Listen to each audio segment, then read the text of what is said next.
देखिए, हमने ये कल पढ़ा है। अभी इसको देखते हैं। तो इस तरह कुल मिलाकर 64 विधान होते। तो हमने देखा है कि कैसे 64 विधान ये हुए हैं। किंतु जैसा कि उल्लेख किया जा चुका है, इनमें प्रथम 10 ही मूल विधान, ये भी हमने देखा। फिर 10 गौण नियम है ना, जो नहीं करने हैं। इनके बाद अन्य 44 कार्य है, ये तीनों हमने देखा। इस तरह वैदिक भक्ति संपन्न करने के लिए कुल मिलाकर 64 बातें हैं। 64 बातें हैं मतलब 64 अंग है। किसके 64 अंग है ये? कि वैधि साधन भक्ति के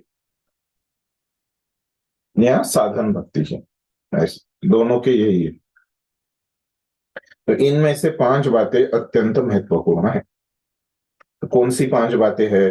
जो आखिरी में 5 बातें बताई, तो आखिरी जो 44 बताए हैं, है ना, यहाँ पे ही है। तो ये 44 में जो 40 से 44, तो ये आखिरी की 5 बातें,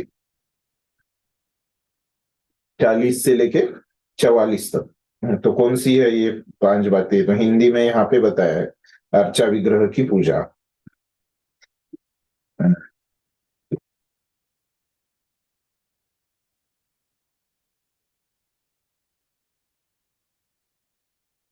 श्रीमद् भागवत का श्रवण, भक्तों की संगति। ये अर्चा विग्रह की पूजा पहला हो गया। श्रीमद् भागवत का श्रवण ये हो गया। भक्तों की संगति, संकीर्तन या हरि नाम करना या जप करना, ये चौथा संकीर्तन है। मथुरावास, ये 5वां, मतलब धाम में वास करो। ये 5 चीजें जो है वो अत्यंत महत्वपूर्ण है। तो इनको महाअंग ऐसे भी बोला जाता है। जो अंगों में ये आखिरी के 5 बहुत ही ज्यादा महत्वपूर्ण है। तो भक्ति करने से हमको, हमने देखा कि भक्ति करने से हमको भक्ति की प्राप्ति होती है। तो रूप गोस्वामी कहते हैं कि आखिरी के 5 अंगों द्वारा जो भक्ति की है, तो उससे जो भक्ति प्राप्त होती है ना, तो वो बहुत ज्यादा मात्रा में होने की संभावना वहां पे होती है। ठीक है, तो इसीलिए इनको महत्वपूर्ण कहा है। ये इसके पीछे कारण है, क्योंकि ये भक्ति के अंग हमको क्या करते हैं, भक्ति उत्पन्न करके में हमारी मदद करते हैं। तो ये 5 अंगों में ये भक्ति उत्पन्न करने की विशेष शक्ति है, ऐसे रूप गोस्वामी बता रहे हैं। ठीक है, भक्ति के इन 64 बातों में हमारा मन, तो हमने देखा था कि ये जो साधन भक्ति है, तो ये साधन भक्ति हम कैसे करते हैं? अपने मन से, शरीर से और वाणी से ये साधन भक्ति हम करते हैं। तो मन, वाणी तथा शरीर से संबंधित सारे कार्य इसमें आते हैं। ये 64 अंग हम पढ़ेंगे तो, जैसा कि प्रारंभ में कहा जा चुका है कि भक्ति के विधानों का आदेश है कि हमारी सारी इंद्रिय भगवान की सेवा में लगाई जाएं। तो पहले हमने देखा था भक्ति की व्याख्या। उसमें हमने देखा था कि भक्ति क्या है, एक कार्य है, और वो कार्य कैसे करना है कि हमारी इंद्रियों को भगवान की सेवा में लगाना है। इस प्रकार से वो कार्य करना है। वे किस प्रकार सेवा में लगाई जाए, इसका वर्णन उपयुक्त 64 बातों में किया जाए। अभी ये 64 अपने शरीर, है ना, मन और वाणी को भगवान की सेवा में लगाना है। तो कैसे लगाना है? तो कौन से कार्य में लगाना है? अपने मन के अनुसार लगाना है क्या? नहीं। तो ये 64 अंगों में ही हम लगाएंगे तो क्या हो जाएंगे? ये भक्ति हो जाएगी। अन्य किसी कार्य में लगाएंगे तो क्या हो जाएगी? वो भक्ति नहीं हो जाएगी। अब श्रील रूप गोस्वामी विभिन्न शास्त्रों से प्रमाण देकर इनमें से अनेक बातों की प्रामाणिकता की पुष्टि करेंगे, है ना, जो हर बार वो करते आते हैं। तो अभी तक उन्होंने भक्ति की व्याख्या दी, कि बाद में उन्होंने यही किया है कि विभिन्न शास्त्रों से वो श्लोक बताते हैं कि उन्होंने भक्ति की व्याख्या ऐसी ही क्यों की। ये हमने पढ़ा। फिर जो भी बात वो बताते हैं, पहले वो बात बताते हैं, फिर बाद में बताते हैं कि वो ऐसे ही क्यों बता रहे, कि शास्त्रों से कौन से श्लोक के आधार पे उन्होंने ये बात कही।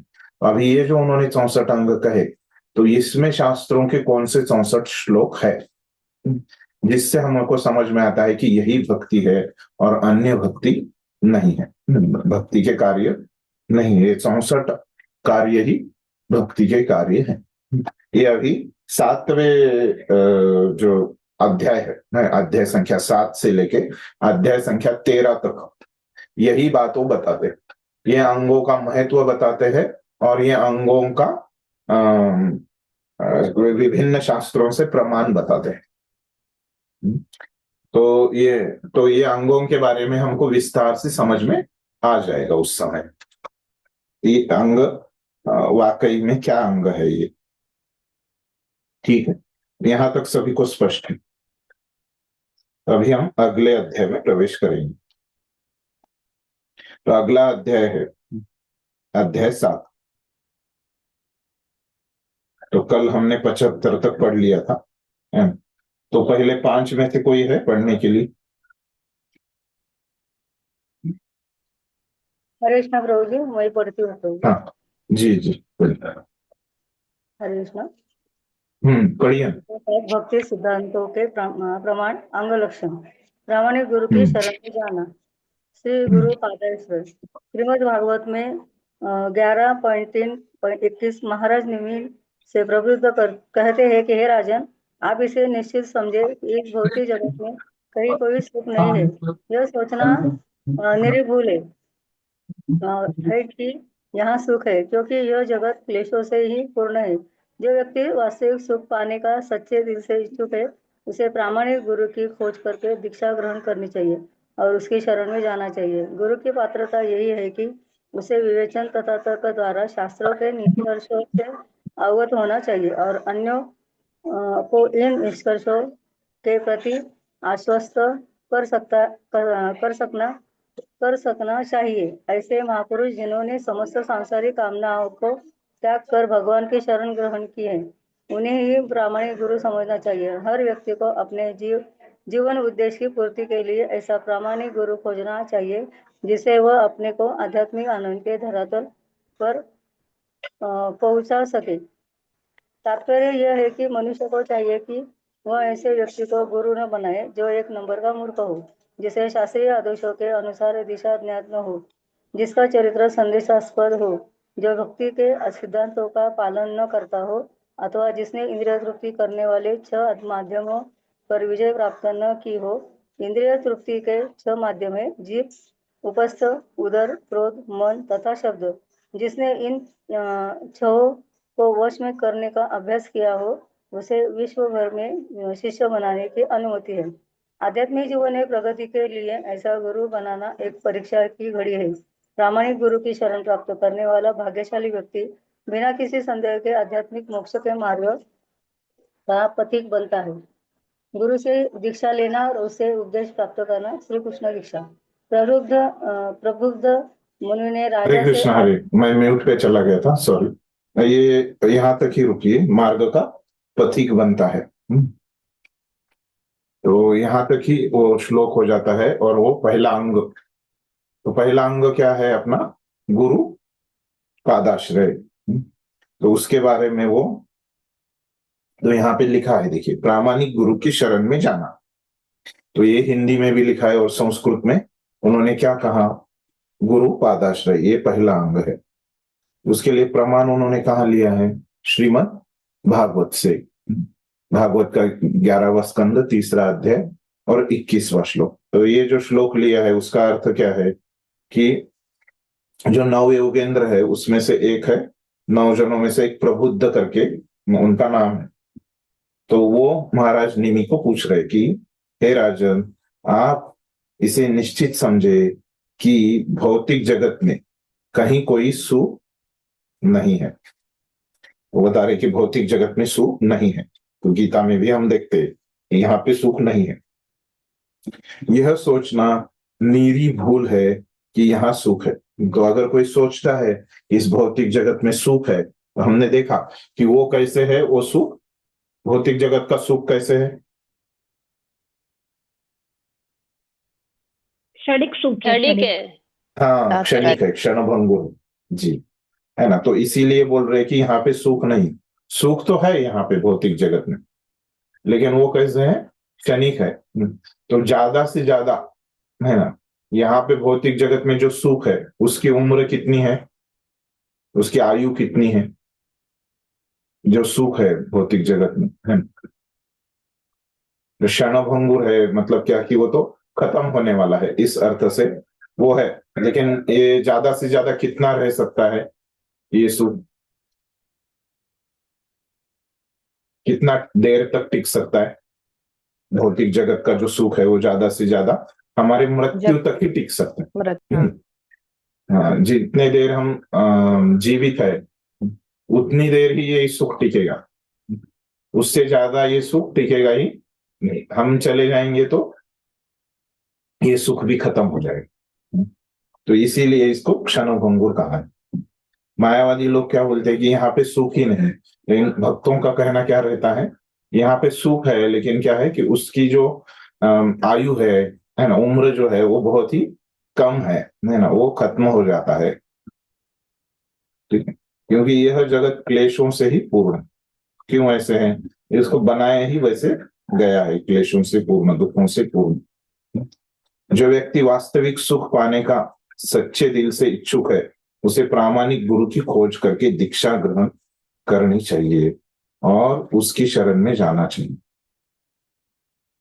तो अभी देखिए क्या बोल रहे हैं कि जिसको ये क्षणभंगुर सुख पाना है वो क्या करेगा, ये भौतिक मेहनत करेगा, है ना, धन कमाएगा और अन्य अन्य जो सुख पाने के तरीके हैं वो करेगा। लेकिन जिसको जो असली आध्यात्मिक सुख है ना, भक्ति का सुख चाहिए, आध्यात्मिक सुख में भी दो चीजें, कौन सी दो चीजें हैं आध्यात्मिक सुख में, कौन से दो प्रकार है आध्यात्मिक? भक्ति का सुख और भक्ति का सुख। भक्ति का सुख और दूसरा कौन सा? मुक्ति। हाँ, मुक्ति। जी जी, मुक्ति का सुख है ना। तो ऐसे दो सुख है आध्यात्मिक सुख में, है ना। तो ये सब चीजें गुरु का आश्रय लेने से ही और उनसे दीक्षा ग्रहण करके उनसे शास्त्रों के बारे में सुनने से ही हमको ये सब चीजें समझ में आ जाएगी, ऐसे चीजें वास्तव में रहती है। नहीं तो हमको कुछ ये स्कूल कॉलेजों में पता ही नहीं चलेगा ये सब चीज। तो गुरु की पात्रता यही है। अभी गुरु के बारे में, ये तो हमारा कर्तव्य क्या है कि हमको प्रामाणिक गुरु, ये परंपरा में जो है ना, परंपरा में रहना ही काफी नहीं है, वो गुरु भी क्या होना चाहिए, प्रामाणिक होना चाहिए। परंपरा में है लेकिन फंसाने वाला है, जो सच है वो बताने वाला नहीं है, तो वो गुरु कुछ काम का नहीं। फिर आगे बता रहे कि ये तो अपना हो गया, अपने को क्या करना है। फिर गुरु के लिए बता रहे कि गुरु की पात्रता, म्यूट पे रखिए अपने आप को, मुझे लगा कि कोई बोल ही रहा है।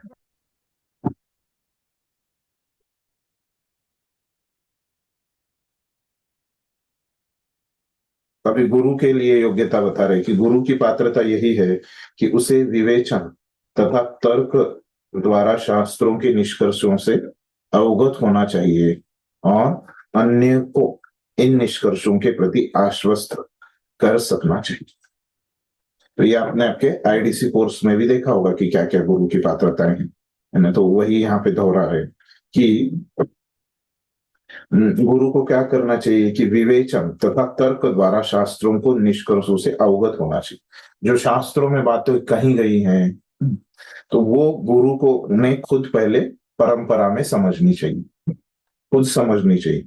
फिर खुद समझ गए, फिर अन्यों को इन निष्कर्षों के प्रति आश्वस्त कर सकना चाहिए, मतलब दूसरों को भी उनको बताना आना चाहिए, उनको समझाना आना चाहिए।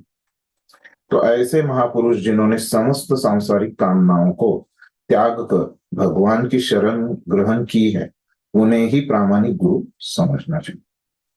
तो और एक फिर उनकी योग्यता बता रहे कि वो तो महापुरुष है, गुरु है ना, अपने शिष्यों के लिए इतना त्याग करते हैं, तो उनको क्या है कि कोई भौतिक इच्छा नहीं है, सांसारिक कामना। तो क्योंकि उनकी भक्ति शुद्ध है, तो ऐसे अगर शुद्ध भक्ति वाला गुरु करेंगे, हम अन्याभिलाषिता शून्य वाला गुरु करेंगे, तो एक ही है कि भगवान की प्रसन्नता ही उनके जीवन का उद्देश्य है। वैसा अगर गुरु रहेगा तो वो भी हमको शुद्ध भक्ति के बारे में बताए, नहीं तो वो खुद ही अशुद्ध रहेंगे तो वो दूसरों को कैसे शुद्ध भक्ति के बारे में बता सकते हैं। तो ये बात है यहाँ पर। हर व्यक्ति को अपने जीवन उद्देश्य की पूर्ति के लिए ऐसा प्रामाणिक गुरु खोजना चाहिए। तो अगर ऐसे रहेगा, गुरु रहेगा, तो आ, हमने देखा कि इसको क्या कहा है, एक दरवाजे की तरह से। अगर ये दरवाजा ही नहीं मिलेगा हमको, है ना, तो ये भक्ति के कार्यों के क्या है, ये दरवाजे है ना, गुरु करना। तो दरवाजे के अंदर जाएंगे तभी हम ये भक्ति के कार्यों में हमारा प्रवेश होगा। तो इतना महत्वपूर्ण है कि पहले 3 चीजें, तो ये पहले 3 चीजें करेंगे तो ही बाकी की हम 61 चीजें कर सकते हैं 64 चीजों में से। तो इसका ये अर्थ है। तो इसीलिए बोल रहे कि हर एक व्यक्ति जिसको भक्ति करना है, शुद्ध भक्ति करना है, उसको क्या करना चाहिए, जीवन उद्देश्य की पूर्ति के लिए उनको प्रामाणिक गुरु खोजना चाहिए, जिससे वह अपने को आध्यात्मिक आनंद के धरातल पर पहुंचा सके। तभी उसको ये जो भक्ति का सुख है वो उसको प्राप्त होने वाला है। ठीक है। तो अब आगे अगला परिच्छेद में बता रहे कि तात्पर्य यह है कि मनुष्य को चाहिए कि वह ऐसे व्यक्ति को गुरु न बनाए जो 1 नंबर का मूर्ख है। तो अभी क्या करने का बताया, क्या नहीं करने का वो भी बता रहे कि मूर्ख है मतलब क्या, आगे बता रहे मूर्ख किसको कहे, जिसे शास्त्रीय आदेशों के अनुसार दिशा ज्ञात हो। मतलब जिसने शास्त्र पढ़े नहीं, शास्त्र समझे नहीं, शास्त्र क्या बताते हैं ये जिसको पता नहीं, वो मूर्ख है। जिसका चरित्र संदेहास्पद हो, तो चरित्रशील है ना, मतलब कैरेक्टर उनका अच्छा हो, जो वो बोलते हैं वो करते हैं, है ना? तो ऐसे कुछ वो राजकारणी नहीं है ना, बोलते एक है करते कुछ अलग है, ऐसे वो नहीं है। उनका चरित्र स्पष्ट है वो, और वो क्या है, सिंपल है ना, साधारण है। इस प्रकार से जो भक्ति के सिद्धांतों का पालन न करता हो, अथवा जिसने इंद्रिय तृप्ति करने वाले 6 माध्यमों पर विजय प्राप्त न की, तो उन्होंने क्या करना चाहिए, जो भक्ति के सिद्धांत है, जो अभी हम पढ़ रहे हैं भक्ति के बारे में, ये भक्ति के जो अंग है, ये अंगों का, भक्ति के सिद्धांतों का जो हमने अभी तक समझे, आगे भी हम समझेंगे 19वें अध्याय तक, ये सिद्धांतों का वो गुरु ने खुद ने भी पालन करना चाहिए और फिर अपने शिष्यों को सिखाना चाहिए। ऐसे नहीं है कि गुरु दीक्षा देते हैं, कब देते हैं इस्कॉन में, कि जब वो 4 नियमों का पालन करेंगे, 16 माला करेंगे तो दीक्षा देते। तो ये 16 माला और 4 नियम क्या है, गुरु को भी है। जैसे शिष्य जो शपथ लेता है गुरु के सामने, कि तभी गुरु क्या करते हैं, दीक्षा देते। और वो शपथ लेने से पहले भी कम से कम 2-3 साल तो इस्कॉन में क्या होता है, शिष्यगण अपने जीवन में वो पहले से ही करते आ रहे थे, लेकिन उसको क्या करते हैं, शपथ लेके और एक भगवान के सामने, गुरु के सामने, और उसको एक क्या बोलेंगे, उसको अधिकृत कर लेते हैं, है ना, ऑफिशियल कर लेते हैं, है ना। और फिर तो गुरु के लिए भी वही नियम है ना, जो शिष्यों के लिए है वही भक्ति की ओर से, भक्ति की ओर से जो शिष्य के लिए नियम है वही गुरु के लिए नियम। तो इंद्रिय तृप्ति के 6 माध्यम है। तो ये इंद्रिय तृप्ति के यहाँ पे जो बोला है, गुरु की योग्यता क्या है, इंद्रिय तृप्ति करने वाले 6 माध्यमों पे गुरु ने विजय प्राप्त कर लिया होना चाहिए। तो क्या ये जो है श्लोक है ना, ये बता रहे हैं, ये हमको जो उपदेशामृत ग्रंथ है, तो उसमें 11 श्लोक है, उसमें से पहला श्लोक यही है, गुरु की योग्यता। वाचो वेग, क्रोध वेग, जिह्वा वेग, उदर उपस्थ वेग, एतान वेगान यो विषयेत धीर सर्वाम अपिमाम पृथ्वीम स शिष्यात्। तो इस प्रकार से वो श्लोक है उपदेशामृत में पहला श्लोक। तो उसमें बताते हैं कि वाचो वेग, जिह्वा वेग, उदर उपस्थ वेग, है ना, क्रोध वेग,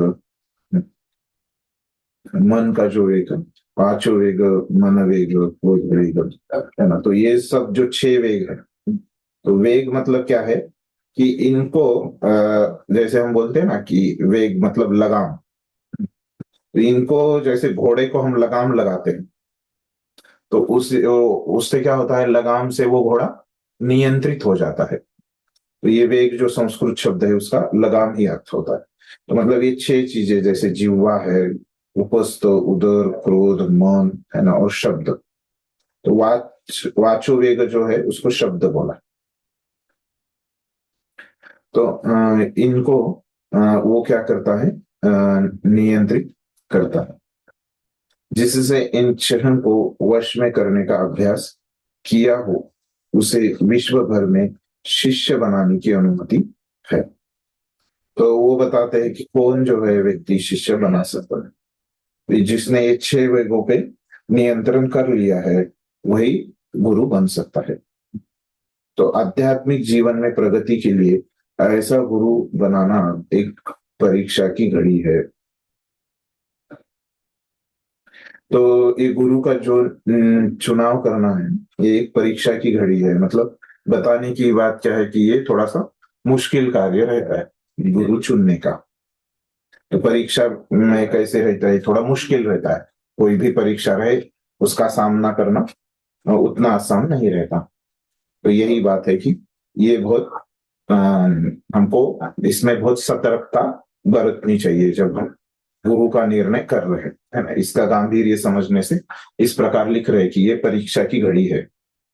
तो प्रामाणिक गुरु की शरण प्राप्त करने वाला भाग्यशाली व्यक्ति बिना किसी संदेह के आध्यात्मिक मोक्ष के मार्ग का पथिक बनता है।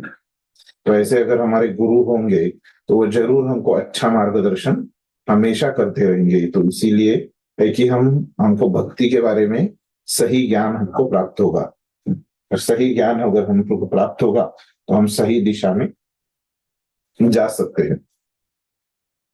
तो इसीलिए बोल रहे कि वो निश्चित है, लेकिन गुरु ने दिशा दिखाने के बाद भी हमको चलना पड़ेगा उस मार्ग के ऊपर, तभी हम पहुंचेंगे, है ना। तो हमारा भी कुछ कर्तव्य बनता है गुरु करने के बाद भी, है ना, तभी हमको ये भक्ति का सुख प्राप्त होगा। तो ये पहला अंग था गुरु पादाश्रय। तो अभी गुरु का आश्रय लेने के बाद क्या करना है, उनसे दीक्षा ग्रहण करनी है। ये दूसरा अंग भक्ति का वो बता रहे। पढ़िए, और कोई पहले 5 में है कोई और? पहले 10 में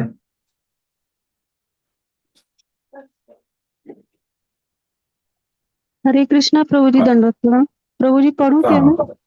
हाँ पढ़िए। गुरु से दीक्षा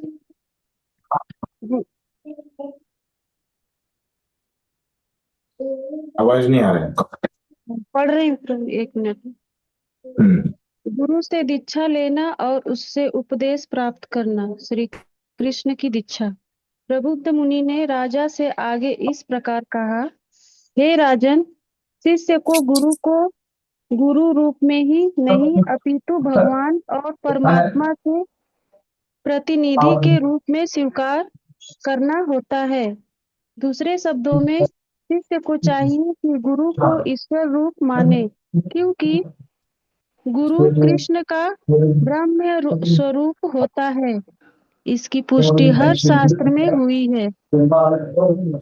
इसकी पुष्टि हर शास्त्र में हुई है। और शिष्य को चाहिए कि गुरु को इसी रूप में स्वीकार करे। मनुष्य को चाहिए कि वह गुरु से अत्यंत गंभीरता एवं आदर पूर्वक श्रीमद् भागवतम का श्रवण एवं प्रवचन ऐसी धार्मिक विधि है जो मनुष्य को भगवान की सेवा तथा प्रेम के पथ तक ऊपर ले जाती है। शिष्य की मनोवृत्ति प्रमाणिक गुरु को प्रसन्न रखने की होनी चाहिए, तभी वह आसानी से आध्यात्मिक ज्ञान प्राप्त कर सकेगा। इसकी पुष्टि वेदों में हुई है। और श्री रूप गोस्वामी आगे बतलाएंगे कि किस प्रकार उस व्यक्ति को सब कुछ सरलता से प्रकट हो जाता है जिसे ईश्वर तथा गुरु में अविचल श्रद्धा होती है। धन्यवाद। बीच में कोई कुछ बोल रहा था? हरे कृष्णा प्रभु जी, दूसरा आवाज आ रहा था। सुनने को नहीं आ रहा है, दूसरा कोई तो बोल रहा था बीच में।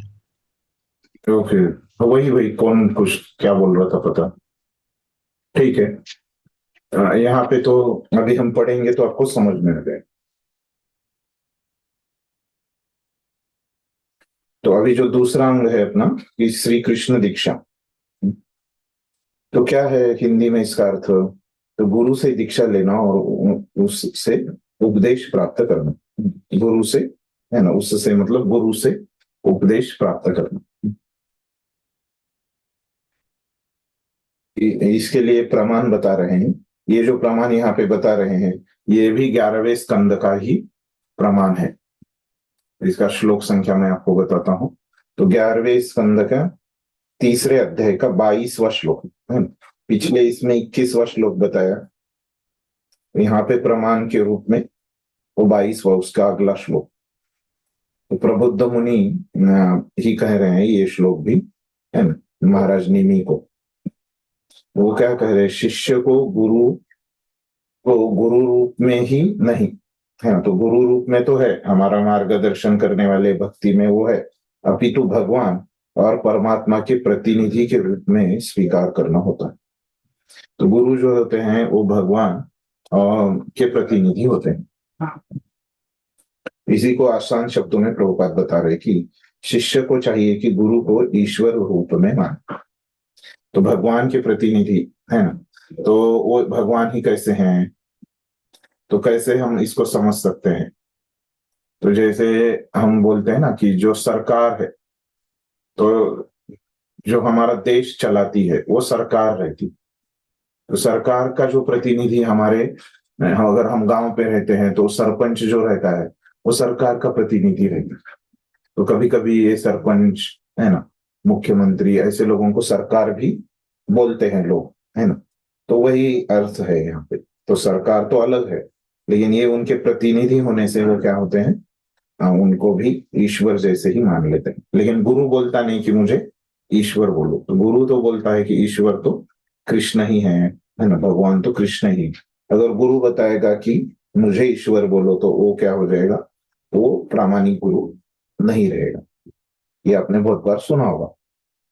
फिर आगे देखते हैं, क्योंकि गुरु कृष्ण का बाह्य स्वरूप होता है, तो हमारे हृदय में भी कृष्ण का स्वरूप है परमात्मा के रूप में। उसी से अभिन्न एक बाह्य रूप भी होता है, उसको गुरु बोलते हैं, है ना, जो हमको मार्गदर्शन करता है वो। इसकी पुष्टि हर शास्त्र में हुई है और शिष्य को चाहिए कि गुरु को इसी रूप में स्वीकार करे। तो ये शिष्य के दृष्टिकोण से है। तो हम सब जो शिष्य है, हम सब ने क्या करना चाहिए? गुरु को ऐसे स्वीकार करना चाहिए, इस तरह से। इसकी पुष्टि हर शास्त्र में हुई है। आगे पढ़ ले। मनुष्य को चाहिए कि वह गुरु से अत्यंत गंभीरता एवं आदर पूर्वक श्रीमद् भागवत सीखे। जब हम गुरु से कुछ सीखते हैं तो क्या है, एकदम हमको जितना हमारा शक्ति है वो ध्यान पूर्वक उनसे श्रवण करने में हमको लगाना है। तो ऐसे बस दिखाने के लिए उनसे श्रवण नहीं करना, तो पूरा अपने अच्छी शक्ति से उनसे वो सीख लेना है, वो गंभीरता से और आदर पूर्वक इस तरह से उनसे सीखना है। श्रीमद् भागवत का श्रवण एवं प्रवचन ऐसे धार्मिक विधि है जो मनुष्य को भगवान की सेवा तथा प्रेम के पद तक ऊपर ले जाती है। तो श्रीमद् भागवत, भागवत शब्द का अर्थ क्या होता है? भगवान से संबंधी। तो जो भी भगवान के संबंधी जो लीलाएं हैं उनके बारे में जो शब्द है, तो ये श्रीमद् भागवत इसके ग्रंथ में है ना। तो ऐसे भगवान के संबंधी चीजों का हम श्रवण करेंगे, है ना, तो इससे क्या हो जाता है, जल्दी ही हमारी भक्ति उसमें से बढ़ जाती है, भक्ति बढ़ने की संभावना है। तो आप देखेंगे तो श्रीमद् भागवत का श्रवण ये क्या है, ये जो 5 महत्वपूर्ण अंग है जो रूप गोस्वामी ने अंत में बताए हैं। तो उन्होंने पिछले अध्याय में हमने देखा, उसमें है श्रीमद् भागवत का एक श्रवण। हमने देखा कि भक्ति के अंगों से भक्ति उत्पन्न होती है, लेकिन ये अंत के जो 5 अंग है तो उससे बहुत ही ज्यादा भक्ति उत्पन्न होती है। जैसे श्रीमद् भागवत का श्रवण करने से, हरि नाम लेने से तो बहुत ही ज्यादा इसमें भक्ति उत्पन्न होती है। तो वही बात बता रहे कि श्रीमद् भागवत का श्रवण एवं प्रवचन ऐसी धार्मिक विधि है। तो ये ऐसे धार्मिक अंग है, विधि है कि जो मनुष्य को प्रेम के पद तक ऊपर ले जाती है, तो जल्दी ही हम भक्ति में प्रगति कर सकते हैं।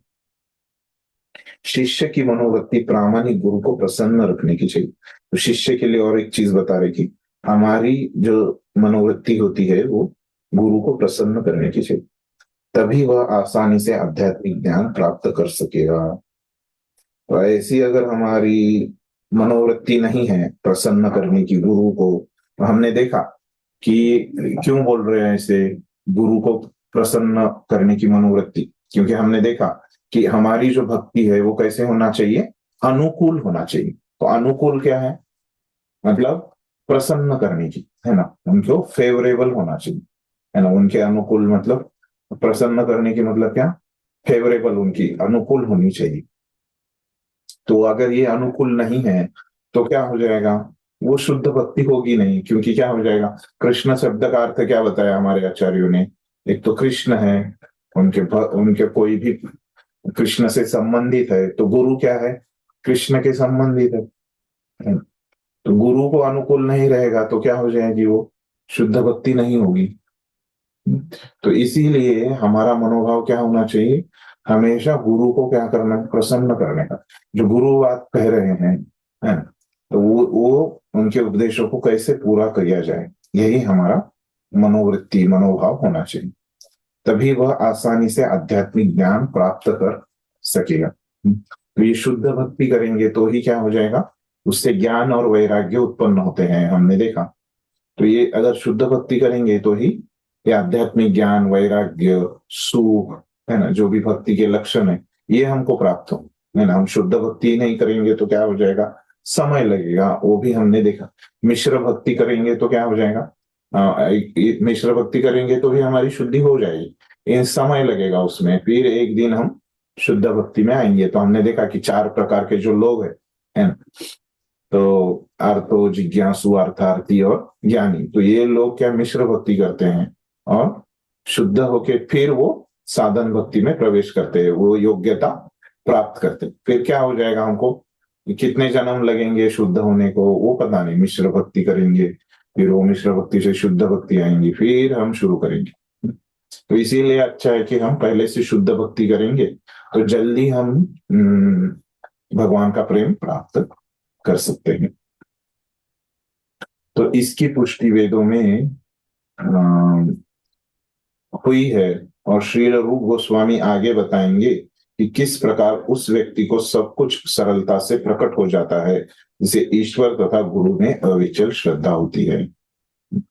तो वेदों में बताया गया है, तो हमारे पास ऐसे गुरु है ना, उनमें हमको श्रद्धा है और भगवान में श्रद्धा है, तो हमको ये भक्ति के कार्य करना बहुत आसान होता है, इसीलिए इसको दरवाजा कहा गया है। तो ये सब रहेगा तो ही हम ये भक्ति में प्रवेश कर सकते हैं। तो ये दूसरा अंग हो गया। तो तीसरा अंग क्या है फिर अभी, तो श्रद्धा तथा विश्वास पूर्वक गुरु की सेवा करना, विश्रम्भेन गुरु सेवा। पढ़िए ये कोई पहले 10 में कोई तो पढ़िए, पहले 10 में हो गए, 15 में, पहले 15 में। मैं पढ़ूं? हाँ,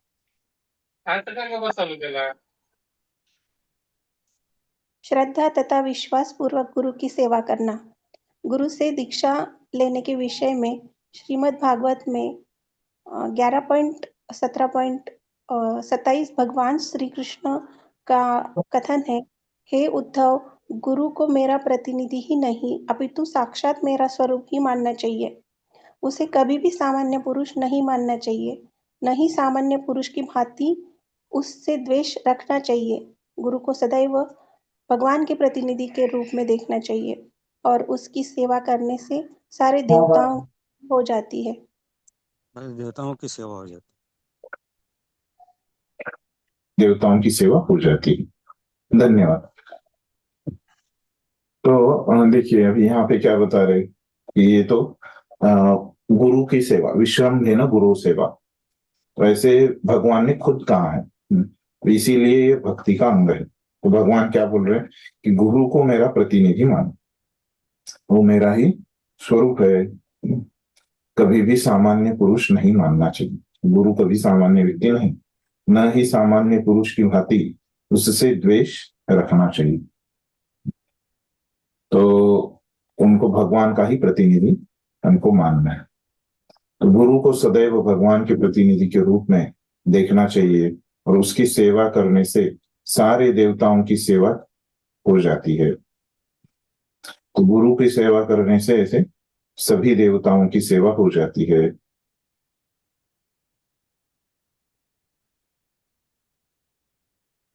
इसीलिए हमको गुरु की सेवा करनी चाहिए। तो इसका संस्कृत नाम विश्रम्भेन गुरु सेवा, ये बता दिया आपको। अगला हम चौथा अभी पढ़ेंगे। पढ़िए अभी अगला कौन, 1 से 15 में कोई बचे? हरे कृष्ण प्रभु। जी हरे कृष्ण प्रभु जी। Roll number 12। साधु पुरुषों के पद चिन्हों का अनुसरण। स्कंद पुराण में सलाह दी गई है कि भक्त को चाहिए कि वह पूर्व आचार्यों तथा साधु पुरुषों का अनुगमन करे, क्योंकि इस तरह से उसे वांछित फल की प्राप्ति हो सकती है और शोक करने या अपनी उन्नति के लिए घबराने की गुंजाइश नहीं रह जाती। ब्रह्मयामल शास्त्र में कहा गया है कि यदि कोई व्यक्ति शास्त्र के आदेशों का पालन किए बिना महान भक्त बनना चाहता है तो उसे अपने कार्यों से भक्ति में प्रगति करने में कभी सहायता नहीं मिलेगी। उल्टे वह भक्ति के निष्ठावान साधकों के मार्ग में विघ्न खड़ा करेगा। जो लोग शास्त्र के सिद्धांतों का दृढ़ता से पालन नहीं करते वह सामान्यतया सहजिया कहलाते हैं। ऐसे लोग जिन्होंने हर बात को सहज सस्ता समझ रखा है, जिनके अपने मनगढ़ंत मनोरथ है और जो शास्त्रों के आदेश नहीं मानते, ऐसे लोग भक्ति में मात्र बाधक बनते हैं। हरे कृष्ण प्रभु जी। धन्यवाद। तो यहाँ पे अभी 2 श्लोक अभी पढ़े माता जी ने, तो इसमें से ये हम देखते हैं एक श्लोक। ये जो पहला परिच्छेद है 100वें श्लोक के ऊपर,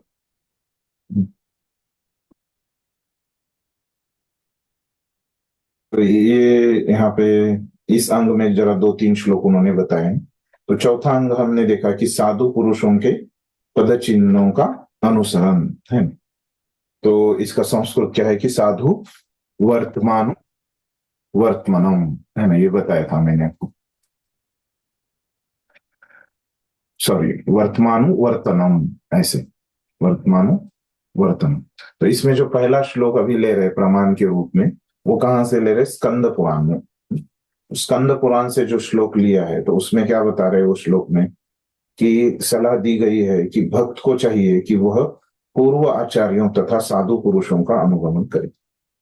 तो अंग क्या है कि साधु पुरुषों के पद चिन्हों का अनुसरण है। तो भक्ति में अगर हम साधु जैसे चल रहे हैं, हमारे जो वरिष्ठ भक्त है साधु, वो शुद्ध भक्ति का आचरण किस प्रकार से कर रहे हैं, तो उनको समझ में आता है। क्योंकि क्या होता है, क्यों साधु का अनुगमन हमको करना चाहिए? क्योंकि क्या होता है कि भक्ति के जो तत्व है वो समय के प्रभाव से क्या होते हैं, बदलते हैं। जैसे समय बदलता है ना, तो भक्ति का अभ्यास भी जो है वो बदलता है। वो जो हमारे वरिष्ठ भक्त है, जो शुद्ध भक्ति कर रहे हैं, है ना, तो उनको समझ में आता है ना, कि भक्ति में क्या महत्वपूर्ण है, उस प्रकार से वो बदल करते हैं। तो इसीलिए हमको क्या करना चाहिए, अभी जो वर्तमान में जो साधु है तो उनका हमको अनुसरण करना चाहिए। तो यही बात स्कंद पुराण में हमको सीखने को मिलती है। वहां पे बताते हैं कि साधु के पद चिन्हों का आप अनुसरण कीजिए, अनुगमन कीजिए, क्योंकि इस तरह से उसे वांछित फल की प्राप्ति हो सकती है। ये जो वांछित फल हमारा क्या है कि शुद्ध भक्ति का है ना, हमको करनी है, प्रेम भक्ति प्राप्त करनी है। ये फल हमको यहाँ पे प्राप्त होगा, है ना। हमारी कुछ वहां पे इंद्रिय तृप्ति की इच्छा नहीं, वांछित फल क्या है कि हमको ये भक्ति करना है, भगवान का प्रेम प्राप्त करना है, ये हमको चाहिए। ये फल की बात हो रही है यहाँ पे, है ना। और शोक करने या अपनी उन्नति के लिए घबराने की गुंजाइश नहीं रह जाती। तो अगर हम भक्तों का अनुगमन कर रहे हैं, है ना, तो इसमें कोई दुख नहीं है, शोक करने की बात नहीं है। तो अपनी उन्नति में वहां पे डरने की कोई गुंजाइश नहीं है। तो उन्नति अपनी जरूर उसमें हो जाएगी, निश्चित ही। खात्री उसमें निश्चितता रहेगी, क्योंकि हम शुद्ध भक्तों का अनुगमन कर रहे हैं। तो अभी इसी में दूसरा एक वो श्लोक लेते हैं कि ब्रह्म यामल एक ग्रंथ है, उससे भी एक श्लोक लेते हैं। वो क्या कह रहा है कि यदि कोई व्यक्ति शास्त्रों के आदेशों का पालन किए बिना महान भक्त बनना चाहता है, तो इसका अर्थ क्या है कि जो हमारे पूर्ववर्ती भक्त है ना, जो साधु है, जैसे रूप गोस्वामी, तो उन्होंने ये ग्रंथ लिखा है। तो वो ग्रंथ क्या है, एक शास्त्र है। ये शास्त्र के आदेशों का हमको पालन करना चाहिए, है। ये बिना पालन करके अगर हम भक्त बने हैं तो क्या होता है, भक्ति करने में हमको सहायता नहीं मिलेगी। तो देखिए, ये ग्रंथ है, इसलिए हमको समझ में आया कि भक्ति क्या है, कि शुद्ध भक्ति क्या है। ये हमको किसकी वजह से, रूप गोस्वामी की वजह से समझ में आ रहा है। नहीं तो हमको कैसे समझता कि शुद्ध भक्ति क्या है, और शुद्ध भक्ति का फल ही मिलेगा, ऐसे वो बता रहे हैं। ये शुद्ध भक्ति करने की कैसे, अभी वो सिखा रहे हैं हमको।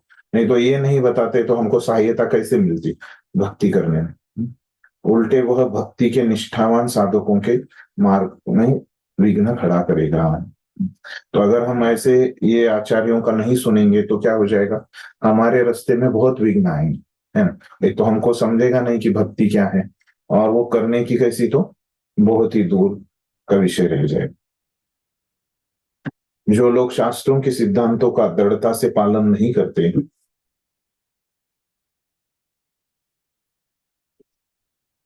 वे सामान्यतः सहजिया कहलाते हैं। तो कुछ लोग जो रहते हैं, ये शास्त्रों का उनको लगता है कि बहुत ज्यादा नियम है ना, इतना वो सोचते हैं कि वो प्रैक्टिकल नहीं, अपने व्यावहारिक जीवन के लिए नहीं है। ये शास्त्रों तो क्या है, बताते हैं, है ना, हमको थोड़ा ही इतना करना रहता है ना, ऐसे उनका मनोभाव रहता है। हमको ये शास्त्रों तो उस जमाने में लिखे थे, है ना, अभी इतना थोड़ी हो सकता है, ऐसे बहुत सारे लोग सोचते रहते हैं।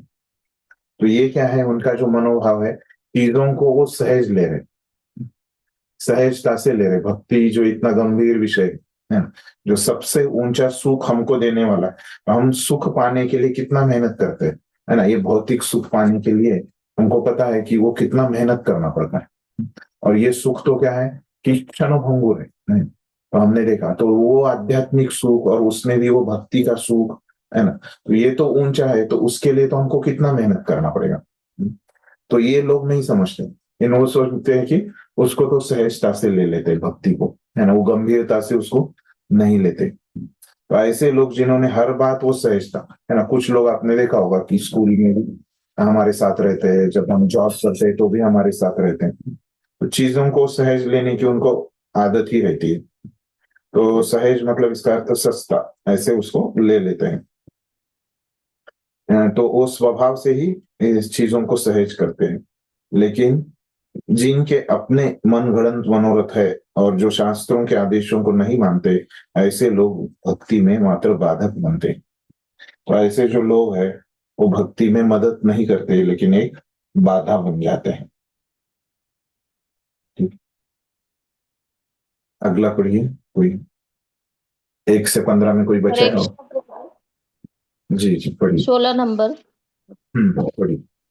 संदर्भ में, इस संदर्भ में ऐसे लोग जो भक्ति नहीं करते और शास्त्रों की भी परवाह नहीं करते विरोध कर सकते हैं। इसका एक उदाहरण बौद्ध धर्म में बौद्ध दर्शन में पाया जाता है। भगवान बुद्ध का जन्म एक श्रेष्ठ क्षत्रिय राजकुल में हुआ था, किंतु उनका दर्शन वैदिक निष्कर्षों के अनुकूल नहीं था, अतएव उनके दर्शन का बहिष्कार किया गया। यह बौद्ध धर्म हिंदू राजा महाराजा अशोक के संरक्षण में सारे भारत तथा पड़ोसी देशों में फैल गया, किंतु महान शिक्षक शंकराचार्य के आविर्भाव के बाद यही बौद्ध धर्म भारत की सीमाओं से निष्कासित कर दिया गया।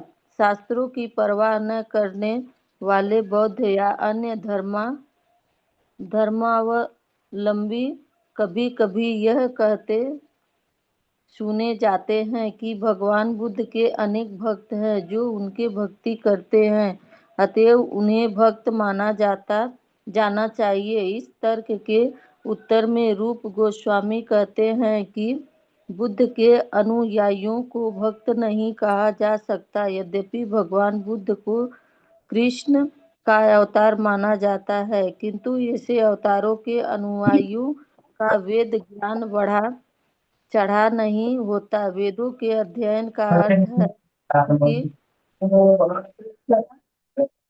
को स्वीकार करना।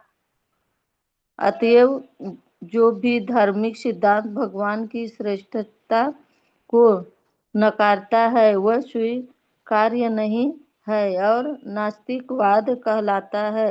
नास्तिकवाद का अर्थ है वेदों के प्रमाण की अवज्ञा एवं उन महान आचार्यों की अवहेलना करना जो जनसामान्य के लाभ हेतु वैदिक शास्त्रों की शिक्षा देते हैं। यद्यपि श्रीमद् भागवत में बुद्ध को कृष्ण का अवतार माना गया है, किंतु उसी ग्रंथ में यह भी कहा गया है कि भगवान बुद्ध का अवतार नास्तिक जनों को गुमराह करने के लिए हुआ। अतएव उनका दर्शन नास्तिकों को गुमराह करने के निमित्त है तथा स्वीकार्य नहीं होना चाहिए। यदि कोई पूछता है कि कृष्ण को नास्तिक सिद्धांतों को फैलाने की क्या आवश्यकता थी, तो इसका उत्तर होगा कि यह भगवान की इच्छा थी कि वेदों के नाम पर की जाने वाली हिंसा का अंत हो। उस समय तथाकथित धर्मयज्ञ वेदों का सहारा मिथ्या रूप में मांसाहार जैसे हिंसक कृत्य को न्याय संगत करने के लिए ले रहे थे। भगवान बुद्ध पतित लोगों को वेदों की ऐसी मिथ्या व्याख्या से दूर रखने के लिए यही नहीं, भगवान बुद्ध ने नास्तिकों को नास्तिकता का उद्देश्य दिया जिससे वे उनका अनुसरण करें और इस तरह भगवान बुद्ध या कृष्ण की भक्ति के चंगुल में आ जाएं। हरे कृष्ण प्रभु जी। धन्यवाद। तो देखिए, अभी ये जो तीसरा श्लोक यहाँ पे बता रहे हैं वो शास्त्रों से नहीं बता रहे। वो 102 नंबर का जो श्लोक है वो क्या कर रहे हैं, जो 101 नंबर का जो श्लोक उन्होंने कहा कि जो लोग है वो शास्त्रों को नहीं मानते, तो जो साधुओं ने, हमारे पूर्ववर्ती साधुओं ने जो शास्त्र लिखे हैं, है ना, जो कि अन्य भागवत, वेद, है ना, गीता, ऐसे शास्त्रों पे आधारित है, तो ऐसे शास्त्रों को वो लोग नहीं मानते। अभी उनके बारे में ये 102वां श्लोक बता रहे। तो ये 102वें श्लोक में क्या बताया, इसका अर्थ क्या है, ये पहले मैं बताता हूँ। इस श्लोक में वो बता रहे हैं कि जो लोग शास्त्रों का पालन नहीं करते, वो तो हमको पता है कि वो शुद्ध भक्त नहीं। वो कौन है? सहजीय है। ये तो हमको समझ में आए।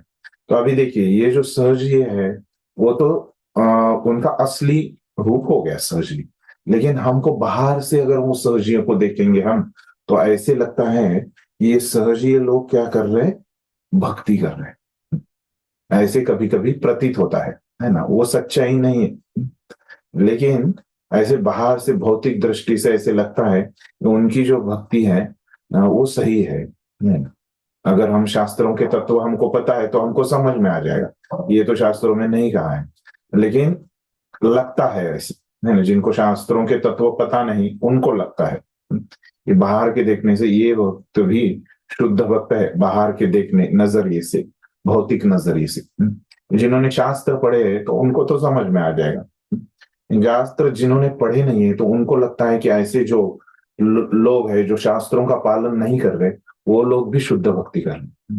तो ये ऐसे हमको गलत लग सकता है अगर हम शास्त्रों का अध्ययन नहीं करेंगे तो ये भी इसीलिए हमको क्या करना चाहिए, जो साधुओं ने शास्त्र लिखे हैं उसका अध्ययन करना चाहिए। साधु वर्तमानु वर्तनम, तो साधुओं ने जो शास्त्र लिखे हैं वो हमको पढ़ने चाहिए, ये बात बताए। तो इसी तो कैसे होता है, तो उदाहरण में, तो ये उदाहरण तो क्या करते हैं, हमारे जीव गोस्वामी ने दिया है बौद्ध का। तो रूप गोस्वामी है तो बस श्लोक लिख कर देना, ये उदाहरण जो है बौद्ध का वो जीव गोस्वामी बता रहे, उसी को प्रभुपाद ने लिया है। तो अभी उदाहरण क्या दे रहे देखिए इस संदर्भ में है। तो इसका संदर्भ 101 से है, मैंने बताया आपको। तो ऐसे लोग जो भक्ति नहीं करते और शास्त्रों की भी परवाह नहीं करते तो विरोध कर सकते हैं। तो ऐसे लोग कौन हैं, तो उनके उदाहरण के लिए है ना, जो शास्त्रों को वेदों को नहीं मानते, ऐसे जो लोग हैं वो बौद्ध लोग हैं।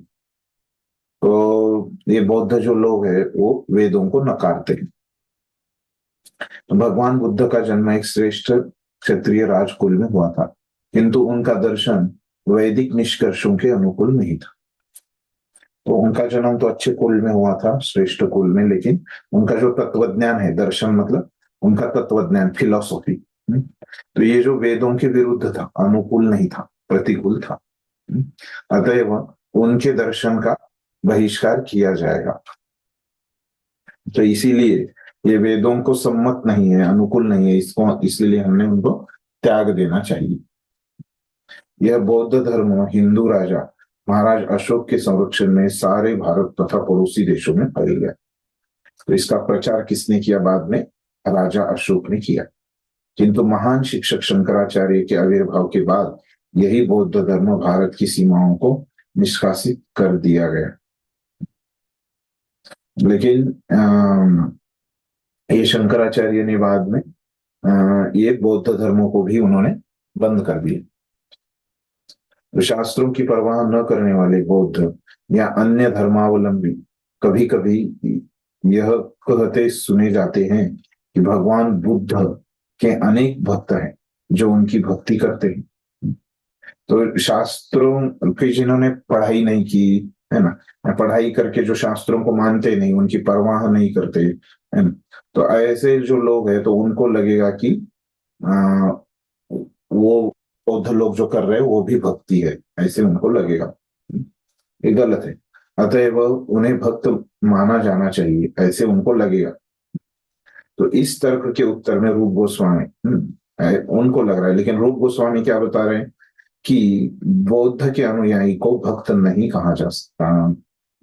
क्यों नहीं कहा जा सकता? हमने देखा कि वो शास्त्रों को नहीं मान रहे। यद्यपि भगवान बौद्ध को कृष्ण का अवतार माना जाता है, तो फिर लोग प्रश्न पूछेंगे, अरे आपके जो दशावतार है तो उसमें तो बौद्ध है, आपके भगवान ही आके जो बोल रहे वो आप लोग नहीं मानते, शास्त्रों को ही लेके बैठे हैं। तो अभी बता रहे उसके लिए क्या बोलने का। यद्यपि भगवान बुद्ध को कृष्ण का अवतार माना जाता है, किंतु ऐसे अवतारों के अनुयायियों का वेद ज्ञान बढ़ा चढ़ा नहीं होता। तो लेकिन ये अवतार है, लेकिन ये क्या है, ये इनका उद्देश्य क्या है कि शास्त्रों को न मानो, ये सिखाने के लिए ये अवतार नहीं आए हैं। ये किसी विशेष उद्देश्य से इन्होंने यह अवतार लिया है, उस उद्देश्य के लिए आए हैं। वो उद्देश्य भी शास्त्रों में बताया है। यहाँ पे क्या है, प्राणियों की हिंसा बहुत ज्यादा है ना, वो ज्यादा हिंसा बढ़ रही है। तो वो कुछ वहां पे क्या हो गया है, एक आपातकालीन परिस्थिति हो गई है, हिंसा बहुत ज्यादा हो गई, उस हिंसा को कम करना ये उनका उद्देश्य है। ये भी शास्त्रों में बताया गया है। तो ये इसका उद्देश्य क्या है कि शास्त्रों को मत मानो, ऐसा नहीं है इस अवतार का उद्देश्य, लेकिन इसका उद्देश्य क्या है कि हिंसा को मत करो। किंतु ऐसे अवतारों के अनुयायियों का वेद ज्ञान बढ़ा चढ़ा नहीं होता। तो वेदों के अध्ययन का अर्थ है भगवान की श्रेष्ठता को स्वीकार करना। तो वेदों का अध्ययन क्या होना चाहिए, अभी 15वें अध्याय में हमको समझेगा कि वेद जो है वो भगवान से अभिन्न है, और जो वेद पढ़ता है उन्होंने क्या करना चाहिए, भगवान की श्रेष्ठता को स्वीकार करना चाहिए।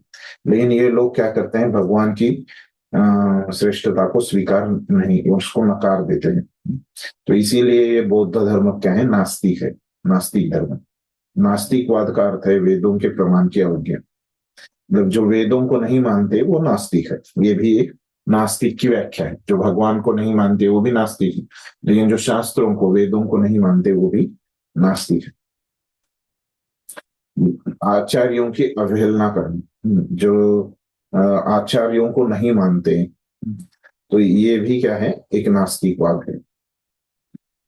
यद्यपि श्रीमद् भागवत में बुद्ध को कृष्ण का अवतार माना गया है, किंतु उसी ग्रंथ में यह भी कहा गया है कि भगवान बुद्ध का अवतार नास्तिक जनों को गुमराह करने के लिए हुआ। तो उनके अवतार का उद्देश्य क्या है? मैंने एक आपको बताया कि हिंसा कम करने के लिए, और एक उनका उद्देश्य जो शास्त्रों में बताया गया है वो क्या है कि जो नास्तिक जन है उनको गुमराह करने के लिए। तो ऐसे क्यों करते हैं? तो भगवान क्या है कि सबकी श्रद्धा बनाए रखते हैं। 7वें अध्याय में आएगा कि जो देवी देवताओं के उपासक है उनकी श्रद्धा भी भगवान बनाए रखते। तो अतएव उनका दर्शन नास्तिक को गुमराह करने के निमित्त है तथा स्वीकार करने नहीं। नास्तिक लोग हैं वो खुशी से नास्तिक बने रहें, उनकी इच्छा है नास्तिक बनने की, तो इसीलिए भगवान उनको गुमराह करना चाहते थे। यदि कोई पूछता है कि कृष्ण को नास्तिक सिद्धांतों को फैलाने की क्या आवश्यकता थी, तो इसका उत्तर होगा कि यह भगवान की इच्छा थी कि वेदों के नाम पर की जाने वाली हिंसा का अंत हो। तो अभी यहाँ पे प्रभुपाद एक प्रश्न उपस्थित करें, तो क्यों भगवान को ऐसे जरूरत पड़ी नास्तिक सिद्धांतों को फैलाने की? तो उसका उत्तर भी दे रहे कि वेदों के नाम पर की जाने वाली हिंसा का अंत हो। तो ये मैंने आपको बताया कि जो हिंसा है वो रुक जाए, नहीं तो सभी जीव क्या हो जाएंगे, वो मर जाएंगे। तो इसीलिए अभी दो वहां पे पर्याय थे, एक तो हिंसा को बढ़ते देना और ये नास्तिकवाद को नहीं बढ़ने। तो भगवान ने क्या चुना कि हिंसा को कम करने का चुना और ये नास्तिकवाद को बढ़ने दिया। तो इसीलिए भगवान ने उस तरह से वो निर्णय लिया। तो इसीलिए उन्होंने इसे नास्तिक लोगों को गुमराह किया, नहीं तो दूसरा कुछ उसके लिए पर्याय ही नहीं था उस समय के। उस समय तथाकथित धर्मज्ञ वेदों का सहारा मिथ्या रूप से मांसाहार जैसे हिंसक कृत्य को न्याय संगत करने के लिए ले रहे थे, है ना। तो क्या होता है, जैसे गीता में बताते हैं भगवान, है ना, तो काल से प्रभाव से, जो भगवान से तो ज्ञान हमको प्राप्त होता है, वो कैसे प्राप्त होता है? परंपरा से। लेकिन काल के प्रभाव से क्या होता है, परंपरा में कुछ ऐसे दोष आ जाते, जो लोग ज्ञान देने वाले हैं वही गलत ज्ञान देने लगते हैं। तो वैसे ये बुद्ध के आने के पहले के समय भी हो गया। इसीलिए भगवान, तो अगर ये परंपरा ह्रास हो गई तो भगवान ने क्या कहा, मैं वहां पे आविर्भाव लूंगा, यदा यदा ही धर्मस्य ग्लानिर्भवति भारत। तो जहां जहां अभी, है ना, जब जब धर्म की ग्लानि होगी तब भगवान अवतार लेंगे। तो अभी यहाँ पे परंपरा का जो ज्ञान है उसमें ही ग्लानि हो गई, है ना। वो लोग क्या कर रहे हैं, जो लोग परंपरा में हैं वही लोग अभी गलत क्या कर रहे हैं कि जो प्राणियों को मार के वो मांसाहार का भक्षण कर रहे हैं और बोल रहे कि ये वेदों से सम्मत है, ऐसे बोल रहे। तो ये उनकी गलती सुधारने के लिए भगवान वहां पे स्वयं आए हैं, भगवान बुद्ध के इसमें ऐसी मिथ्या व्याख्या से दूर रखने के लिए आए। यही नहीं, भगवान बुद्ध ने नास्तिकों को नास्तिकता का उपदेश दिया जिससे वे उनका अनुसरण करें और इस तरह भगवान बुद्ध या कृष्ण की भक्ति के चंगुल में आ गए।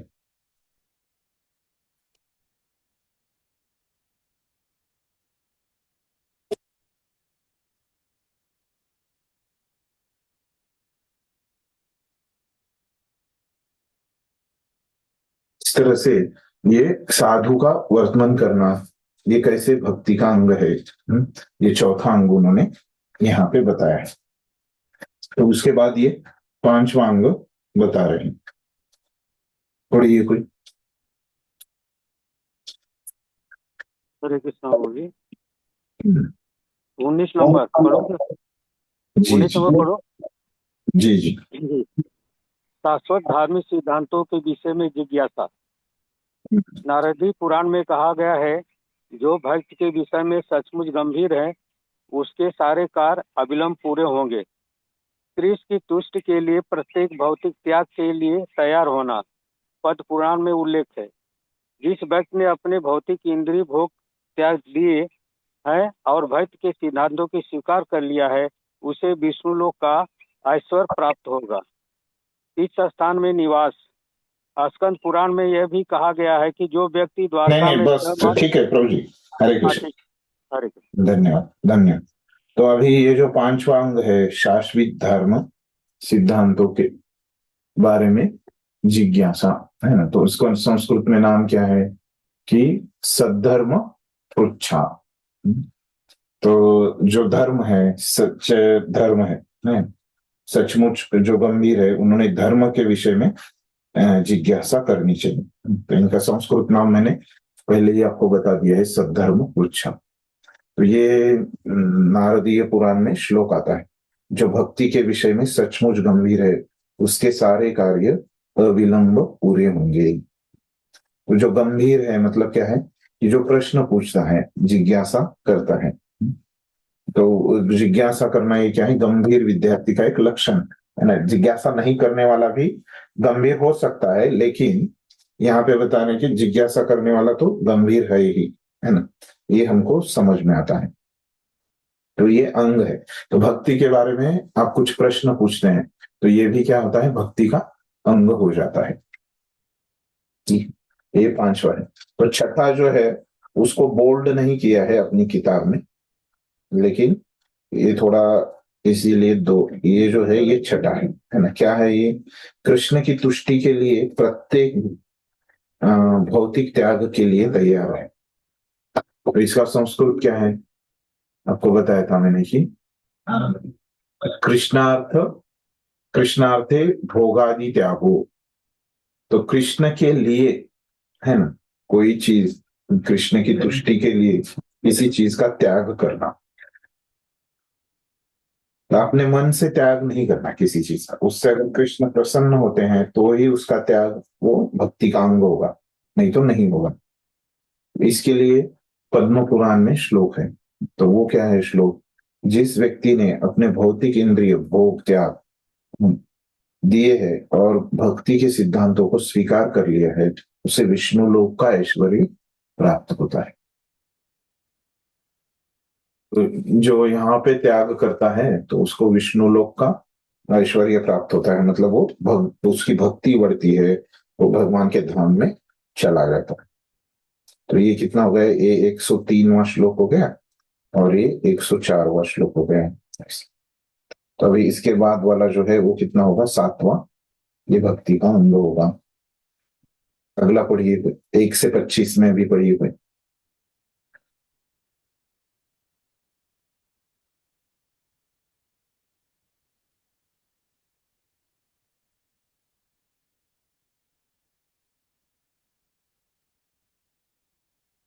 एक से 30 में। हरे कृष्णा प्रभु जी। Roll number 27। जी जी जी पढ़िए। तीर्थ स्थान में निवास। स्कंद पुराण में यह भी कहा गया है कि जो व्यक्ति द्वारका में 6 मास, 1 मास या 1 पखवाड़ा भी रह लेता है, वह वैकुंठ लोकों को जाता है और उसे सारूप मुक्ति, नारायण के चतुर्भुज स्वरूप को प्राप्त करने का अवसर का लाभ मिलता है। ब्रह्म पुराण में कहा गया है, पुरुषोत्तम क्षेत्र, जो कि भगवान जगन्नाथ का 84 वर्ग मील का क्षेत्र है, के दिव्य महत्व का ठीक ठीक वर्णन नहीं किया जा सकता। यहाँ तक कि स्वर्गलोक के देवता इस जगन्नाथपुरी के निवासियों के शरीर को वैकुंठ वासियों जैसा ही देखते हैं। अर्थात देवतागण जगन्नाथपुरी के वासियों को चतुर्भुज रूप में देखते हैं, चतुर्भुज रूप वाले देखते हैं। जब नैमिषारण्य में ऋषियों का समागम हुआ था तो सूत गोस्वामी श्रीमद् भागवत सुना रहे थे, जिसमें गंगा के महात्म्य को इन शब्दों में बतलाया गया। गंगा का जल सदैव श्री कृष्ण के चरण कमलों में अर्पित तुलसी की सुगंध को बहाकर ले जाता है। इस तरह यह गंगा जल निरंतर बहता रहता है और भगवान कृष्ण के यश को फैलाता है। जहां जहां गंगा का जल प्रवाहित होता है वहां वहां बाह्य तथा आंतरिक रूप से सब कुछ शुद्ध हो जाएगा। हरे कृष्ण प्रभु। धन्यवाद। यहाँ पे हमने ये अंग के लिए उन्होंने 3 श्लोक लिखे। हाँ, 3 श्लोक अभी हमने पढ़े। ये अंग कौन सा है? 7वां अंग, तीर्थ स्थान में निवास। इसको संस्कृत में क्या बोला है रूप गोस्वामी ने? द्वारकादि निवास हो। तो द्वारका आदि धामों में निवास करना मतलब तीर्थ स्थान में निवास करना। तो इसके लिए कहाँ कहाँ प्रमाण क्या है? एक तो स्कंद पुराण में इसका प्रमाण है। तो क्या बोल रहे स्कंद पुराण में कि अगर कोई व्यक्ति द्वारका में 6 मास, है ना, 1 मास या 1 पखवाड़ा भी रह लेता है तो वो वैकुंठ लोक में जाता है और उसे सारूप्य मुक्ति नारायण के चतुर्भुज स्वरूप को प्राप्त करने का लाभ मिलता है। तो ऐसे भगवान के धाम में एक व्यक्ति जा सकता है द्वारका आदि धामों में रह के। धाम का महत्व प्रभु होता जी, है। पखवाड़ा मतलब 1 मिनट? नहीं नहीं, 15 दिन शायद। अच्छा। 15 डेज 15 डेज। 15 दिन जो रहता है उसको मराठी में पंधरवाड़ा बोलते हैं, हिंदी में पखवाड़ा।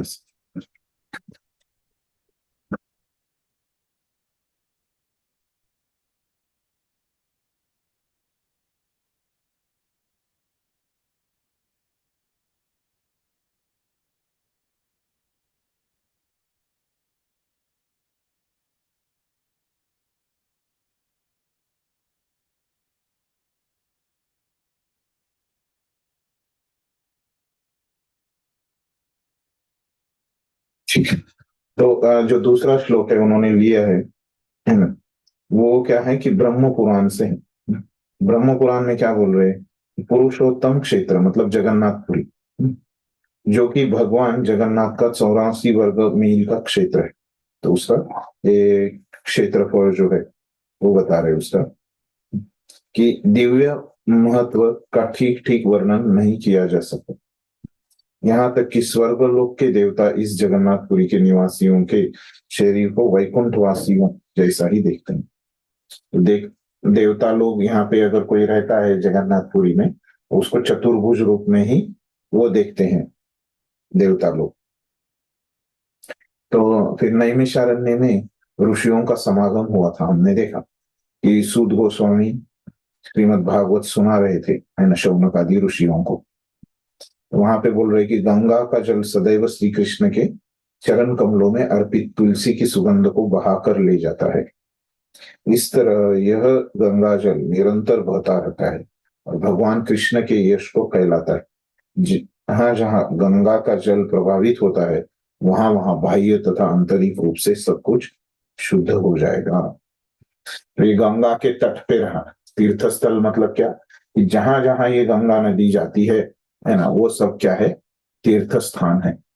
और जहां जहां भगवान रहे हैं, द्वारका, मथुरा, तो ऐसे सब वृंदावन, ये सब जो जगहें हैं जहाँ पे चैतन्य महाप्रभु रहे हैं, जगन्नाथपुरी, तो ये सब मायापुर, नवद्वीप, है ना, तो ये सब जो जगह जहाँ पे भगवान रहे हैं वहां पे निवास करने से हमारी भक्ति बढ़ती है, उससे हम करीब भक्ति हो जाती है। फिर अगला जो है 8वां भक्ति का अंग है। तो जितना आवश्यक हो उतना ही स्वीकार करना। इसको हमने क्या बोला संस्कृत में कि यावद अर्थानुवर्तिता।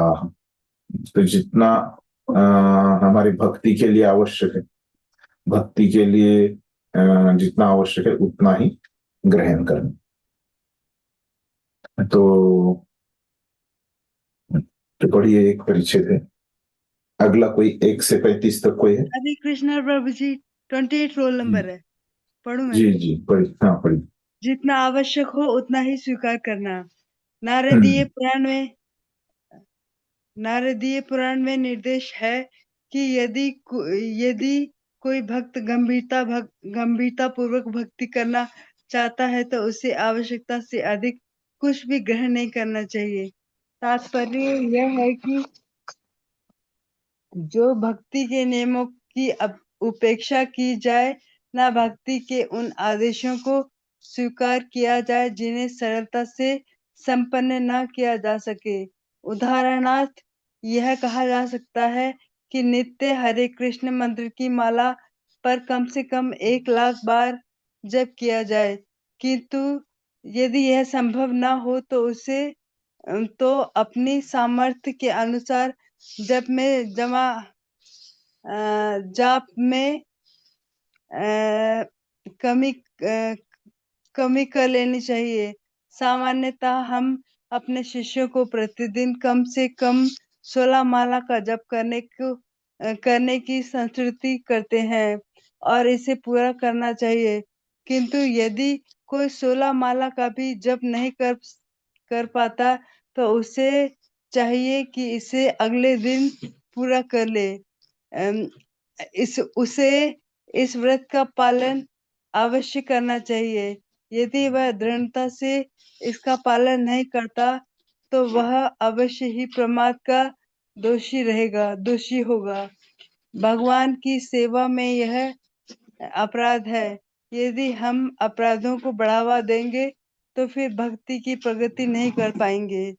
अच्छा होगा यदि अपनी सामर्थ्य के अनुसार अपने नियमों को स्थिर कर लिया जाए और निश्चित रूप से इस व्रत का पालन हो। इससे आध्यात्मिक जीवन अग्रसर होगा। हरे कृष्णा। धन्यवाद। प्रणाम। प्रभु जी आगे पढ़ो।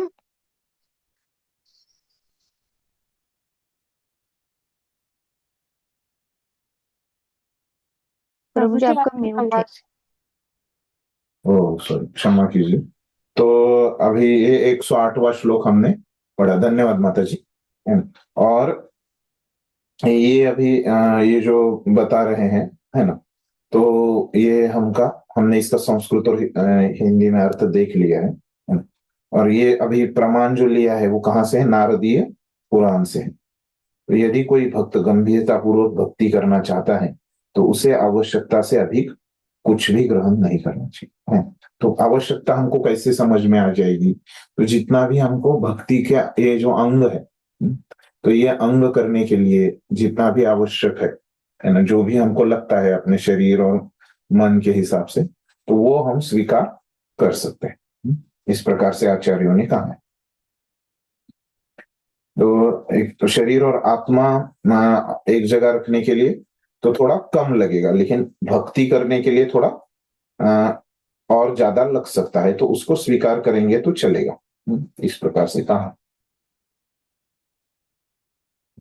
इसमें जो टीका लिखी है इस श्लोक के ऊपर, उसमें आगे बोल रहे कि यह है कि न तो भक्ति के नियमों की उपेक्षा की जाए, न भक्ति के उन आदेशों को स्वीकार किया जाए जिन्हें सरलता से संपन्न न किया जा सके। तो इसको कैसे समझे? तो भक्ति के नियमों को आपको छोड़ना भी नहीं है। मतलब क्या है कि जो आप आसानी से कर सकते हैं, जो 5 अंग है, महत्वपूर्ण अंग, वो बताया कि भागवत श्रवण, मथुरावास, श्रीमूर्ते मतलब अर्चा विग्रहों की सेवा, हरि नाम, है, और क्या रह गया? भक्तों का संग। तो ये जो है ये बहुत महत्वपूर्ण है ना। तो इस पे ज्यादा ध्यान देना चाहिए। इसके लिए जो भी आवश्यक है ना।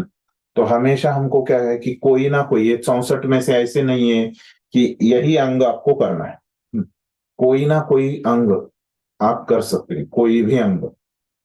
तो आसानी से जो आप कर सकते हैं, है ना, जिसमें आपका बहुत खर्चा हो रहा है ना, या जिसमें आपको वो बहुत मुश्किल लग रहा है, ये 64 में से जिसका अभ्यास करना, तो वो वहां पे आप क्या कर सकते हैं कि चुन सकते हैं। तो जैसे अभी 3 है ना अंग, वो तो चाहिए गुरु। कुछ कुछ अंग इसमें कंपलसरी है ना, अनिवार्य है, वो आपको करने ही। जैसे दरवाजे के अंदर नहीं जाएंगे तो फिर आप अंग का अभ्यास ही नहीं कर सकते, है ना। तो वैसे जो पहले 3 अंग है वो अनिवार्य अंग में आएंगे, गुरु करना, उनसे सीखना। फिर बाद में के जो अंग है, फिर जो 61 अंग है, उसमें से आप चुन सकते हैं। आपकी अगर वैसे परिस्थिति नहीं है, उसकी क्षमता नहीं है, तो आप आसानी से ये 64 जो 61 बचे हैं, है ना, उसमें से आप कोई भी अंगों का अभ्यास कीजिए, है ना, जो भी आप आसानी से, आपके ऊपर है। जो आपको अच्छा लगे वो आप अंग कीजिए, है ना। ऐसे नहीं कि यही अंग आपको करना है, ये आपके ऊपर कुछ बंधन नहीं। ये बाकी के 61 अंगों में आप कुछ भी करेंगे तो क्या हो जाएगा, उसमें आपको समान फल मिलेगा। अभी 61 में भी क्या है कि जो आखिरी वाले 5 है वो बोले हैं विशेष है ना। तो वो 5 में भी कोई भी करिए, ऐसे नहीं, 5 में भी आप कोई भी करिए। तो हरि नाम तो कोई भी ले सकता है, उसके लिए तो कोई नहीं है। ये 5 में एक है हरि नाम लेना, संकीर्तन करना, तो उसके लिए कुछ लगता नहीं। तो ये 5 में से आप कोई भी कीजिए, समान फल आपको मिलेगा। ठीक है, स्पष्ट है। तो ये बात यहाँ पे कहता है, तो अभी उदाहरण लेके समझा। यह कहा जा सकता है कि नित्य हरे कृष्ण महामंत्र का माला पर कम से कम 1,00,000 बार जप किया जाए, तो मतलब 64 माला करना। किंतु यदि यह संभव न हो तो अपनी सामर्थ्य के अनुसार जाप में कमी कर लेनी चाहिए। तो हमको सबको 64 माला रोज करने को कहा है, तो गौड़ीय मठ में ऐसे कहा जाता है। भक्ति सिद्धांत सरस्वती ठाकुर वैसे ही कहते हैं, लेकिन प्रभुपाद ने उनकी दया के कारण हमको 16 माला ही दिया है। सामान्यतया हम अपने शिष्यों को प्रतिदिन कम से कम 16 माला का जप करने की संस्तुति करते हैं। तो प्रभुपाद यहाँ पे बता रहे, देखिए, तो कम 16 माला कम से कम है, उससे कम नहीं, और इसे पूरा करना चाहिए। किंतु यदि कोई 16 माला का भी जाप नहीं कर पाता तो उसे चाहिए कि इसे अगले दिन पूरा कर ले, है ना। तो जैसे कुछ किसी का ऑपरेशन हो जाता है ना, कोई कोमा में चला जाता है, या ये जो प्रसूति का, प्रेगनेंसी का जो टाइम है, वैसे कोई शुद्ध नहीं रहती उनको, है ना, तो उस समय वो उनको माफ है, लेकिन तुरंत अगले दिन उनको पूरा करना, जब वो कर सकते हैं, है ना, उस समय वो पूरा करना चाहिए। उसे इस व्रत का पालन अवश्य करना चाहिए। यदि वह दृढ़ता से इसका पालन नहीं करता तो वह अवश्य ही प्रमाद का दोषी होगा। तो पूरा नहीं कर रहा है तो ये क्या है, गलती है, प्रमाद है। भगवान की सेवा में यह अपराध है ना, तो ये अपराध भी है, केवल प्रमाद ही नहीं बल्कि वो अपराध है। यदि हम अपराधों को बढ़ावा देंगे तो फिर भक्ति में प्रगति नहीं कर पाएंगे, है ना। देखिए, दो व्यक्ति है है, तो एक को भक्ति में बहुत रुचि रहती है, दूसरे को इतनी नहीं रहती, है ना। 1 नंबर है, 2 नंबर, है ना। क्यों रहता है ऐसे, उसके पीछे क्या कारण रहता है? क्योंकि उसके पीछे जो कारण रहता है, हमको भक्ति की, एक तो है कि पिछले जन्म में हमने कितनी भक्ति की है, हमने देखा, है ना। तो पिछले जन्म में इनके पाप कितने हैं, है ना, और इस जन्म में ये कैसे कर रहे हैं, अपराध भी कितने कर रहे हैं ये लोग। तो ये सब जो है, जितने ज्यादा अपराध हम करेंगे तो उसमें उतना हमको भक्ति के में श्रद्धा नहीं आएगा, भक्ति में रुचि नहीं है।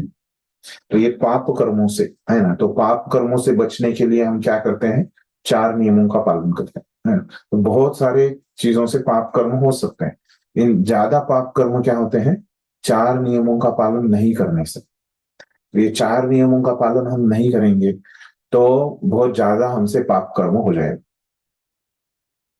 और अगर ऐसी चीजें करेंगे, है ना, भगवान से द्वेष करेंगे, भक्तों से द्वेष करेंगे, तो क्या हो जाएगा, ये अपराध की भावना आ जाएगी और उससे हमारा अपराध और बढ़ जाएगा। तो ये अपराध में क्या है कि हमारी भावना क्या है, ये बहुत महत्वपूर्ण है। तो अगर हमारी भावना ऐसे भक्तों के, भगवान के विरुद्ध में है तो ये अपराध में आ जाता है। तो अभी जो यहाँ पे है कि ये भी एक अपराध है जब पूरा नहीं करना। तो अपराध में भी क्या होता है, उसमें भी एक गंभीरता होती है ना। थोड़े तीव्रता वाले अपराध, ज्यादा तीव्रता वाले अपराध, है ना, और एक बहुत ही ज्यादा तीव्रता वाले अपराध, ऐसे अलग अलग अपराध होते हैं। तो आगे आएगा ये विषय 8वें अध्याय में ये अपराधों का विषय है। अभी 7वां अध्याय चल रहा है ना, उस समय और गहराई से देखेंगे इस अपराध को। यदि हम अपराधों को बढ़ावा देंगे तो फिर भक्ति में प्रगति नहीं कर पाएंगे। तो अभी तो यहाँ पे इस जगह पे ये समझ लीजिए कि हम अपराध करते हैं तो हमारी भक्ति में वो जो गति है वो कम हो जाती है। एक अपराध जो है एक रुकावट की तरह काम करता है। अच्छा होगा यदि अपनी सामर्थ्य के अनुसार अपने नियम को स्थिर कर लिया जाए। तो अच्छा है कि अगर हम 16 माला नहीं कर पाते तो पहले ही बोलिए कि मैं 4 ही माला कर पाता हूँ, जब मेरे को समय मिलेगा तब मैं दीक्षा लूंगा रोज 16 माला। ऐसे मत कीजिए दीक्षा लेके फिर 4 ही माला करने का, बोलने का मैं 16 माला करूंगा, ये ठीक नहीं। तो ये बात आप प्रामाणिक रहिए। 16 माला दीक्षा लेंगे और नहीं करेंगे तो क्या हो जाएगा, वो अपराध हो जाएगा। और निश्चित रूप से इस व्रत का पालन हो, इससे आध्यात्मिक जीवन अग्रसर होगा। तो ऐसे अगर आप प्रामाणिक रहेंगे, जितना आपसे होता है उतना आप बोलिए, है ना, मेरे से इतना ही होता है। तो ऐसे मत बोलिए कि कुछ अलग बोल के करिए मत, कुछ अलग, ऐसे मत कीजिए। तो ठीक है, तो ये यहाँ तक हमने श्लोक संख्या कितनी पढ़ी, तो 108।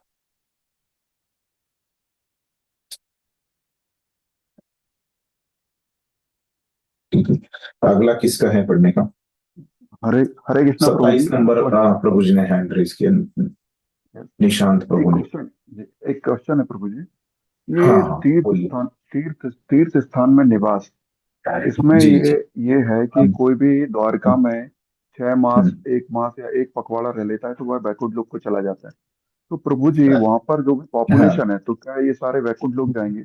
दूसरा, जो लोग भक्ति कर रहे हैं या नहीं कर रहे हैं क्या वो लोग भी जाएंगे? एंड थर्ड क्वेश्चन, कोई भी जाने आने में यदि वहां 15 दिन रुक जाता है तो क्या वो वैकुंठ लोक जाएगा? और क्या वैकुंठ लोक जाना इतना आसान है? जी जी जी। तो आपके 3 प्रश्न है ना, तो उसमें से पहला क्या है प्रभु जी? जितने भी लोग वहां रह रहे हैं क्या सभी वैकुंठ लोक जाएंगे?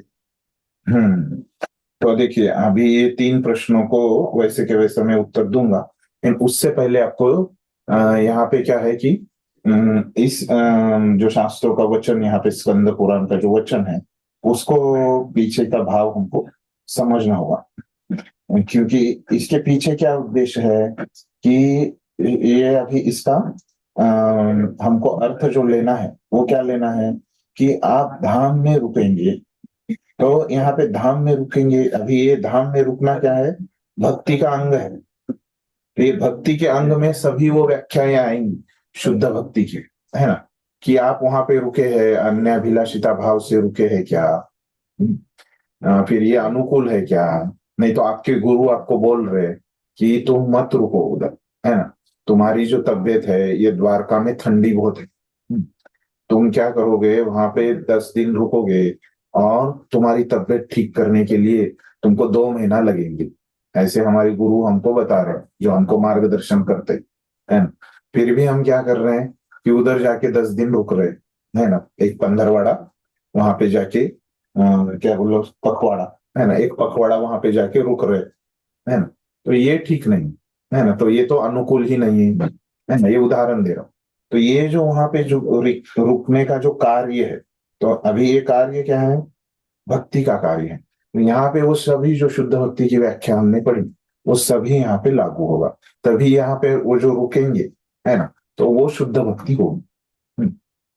तो वहां पे जो शुद्ध भक्ति के लिए जो रुकेगा उसको वो शुद्ध भक्ति का फल मिलेगा।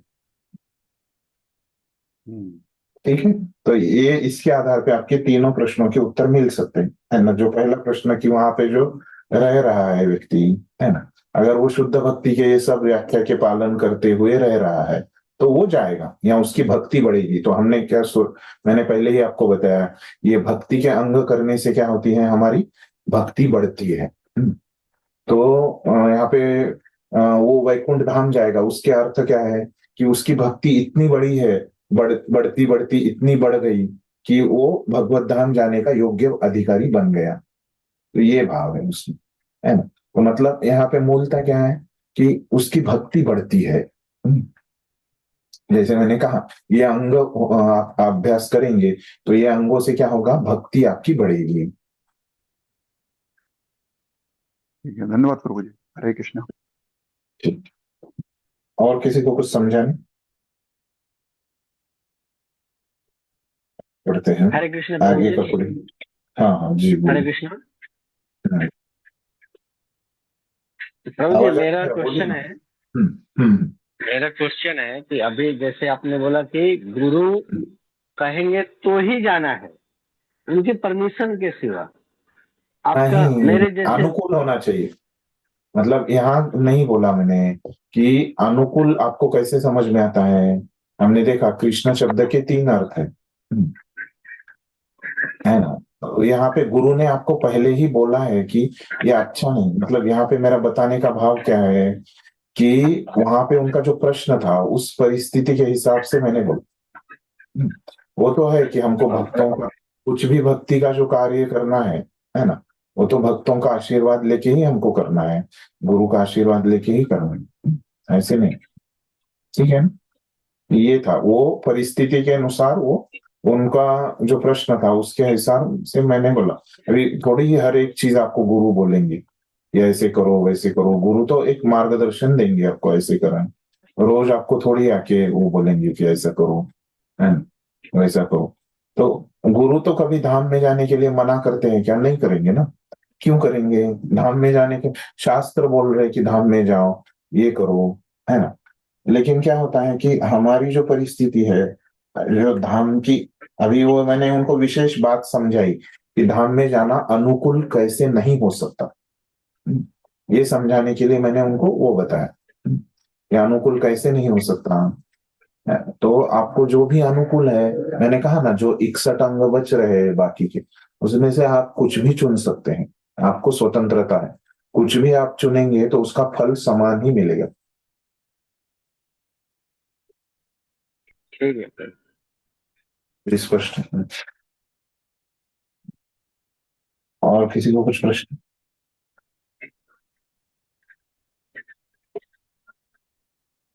आगे क्या पढ़ूं? हाँ पढ़िए,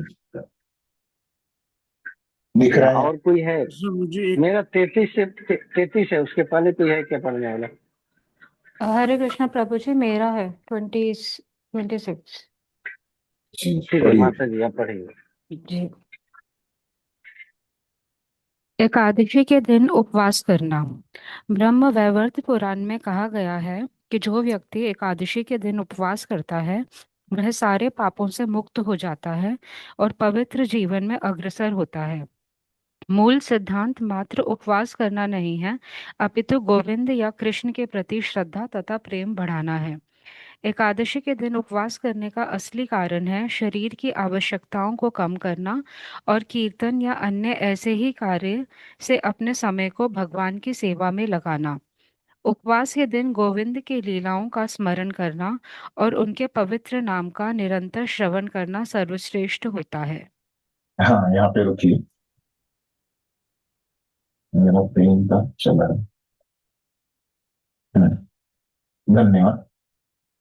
यहाँ पे 109 है और ये कितना नंबर का अंग है हमारा? 9 नंबर का अंग है। तो इसको संस्कृत में क्या बोला है? हरिवासर सम्मानो। ऐसे एकादशी के दिन उपवास करना। अभी इसमें क्या बोल रहे हैं कि प्रमाण जो ले रहे हैं वो ब्रह्म वैवर्त। हाँ यहाँ पे प्रश्न है, राजीव प्रभु आपका प्रश्न। हरे कृष्ण प्रभु जी, दंड प्रणाम प्रभु जी। जी जी। हाँ। ये आज ही इंसिडेंट हुआ मेरे साथ कि हमारे हम्म मार्गदर्शक गुरु हैं, उनका कहना है कि यात्राएं हम्म नवदीक्षित भक्तों के लिए होती हैं, वरिष्ठ जो भक्ति में आ गए हैं उन लोगों के लिए यात्राएं नहीं, उन्हें यात्राएं नहीं करनी चाहिए, अपनी भक्ति पर हम्म। जोर देना चाहिए। तो क्या ये सही है? उनको ऐसे लग रहा है। तो उन्होंने देखा होगा, मतलब सही है वो देखना। अम, वो परिस्थिति के ऊपर निर्भर होता है। भक्ति का भी जो भी वहां पे तत्व रहता है, तो वो परिस्थिति के हिसाब से वो अनुकूल प्रतिकूल ये हम ये करते हैं, तय करते हैं, है ना। तो सही है या गलत है, तो उनकी जो आपके यहाँ पे मंदिर में जो परिस्थिति है, तो उसके हिसाब से उन्होंने कुछ सोचा होगा, है ना, क्योंकि वो भी क्या है कि वरिष्ठ भक्त है, तो उसके पीछे क्या भूमिका है, उनकी क्या चेतना है, तो उसके ऊपर सब निर्भर करता है कि वो सही है या गलत है। ऐसे हम भक्ति का जो रहता है, हम जैसे विज्ञान में बताते हैं कि इतनी मात्रा में ये मिलाओ, उतनी मात्रा में वो मिलाओ, कि वो रासायनिक अभिक्रिया हो जाएगी और वो बन जाएगा। तो भक्ति के जो सिद्धांत रहते हैं, तो इसीलिए वो क्या रहता है, वो थोड़े मुश्किल रहते हैं, है ना, कि सही है ना। तो वहां पे जो परिस्थिति है उसके हिसाब से उनको वो सही लग रहा है, इसीलिए वो आप लोगों को वैसे बता रहे हैं। तो जो भी हमारा, हमने देखा यहाँ पे हमारा शिष्य के रूप में हमारा क्या होना चाहिए, कि हमारे जो गुरु है उनको प्रसन्न करने का ही भाव होना चाहिए।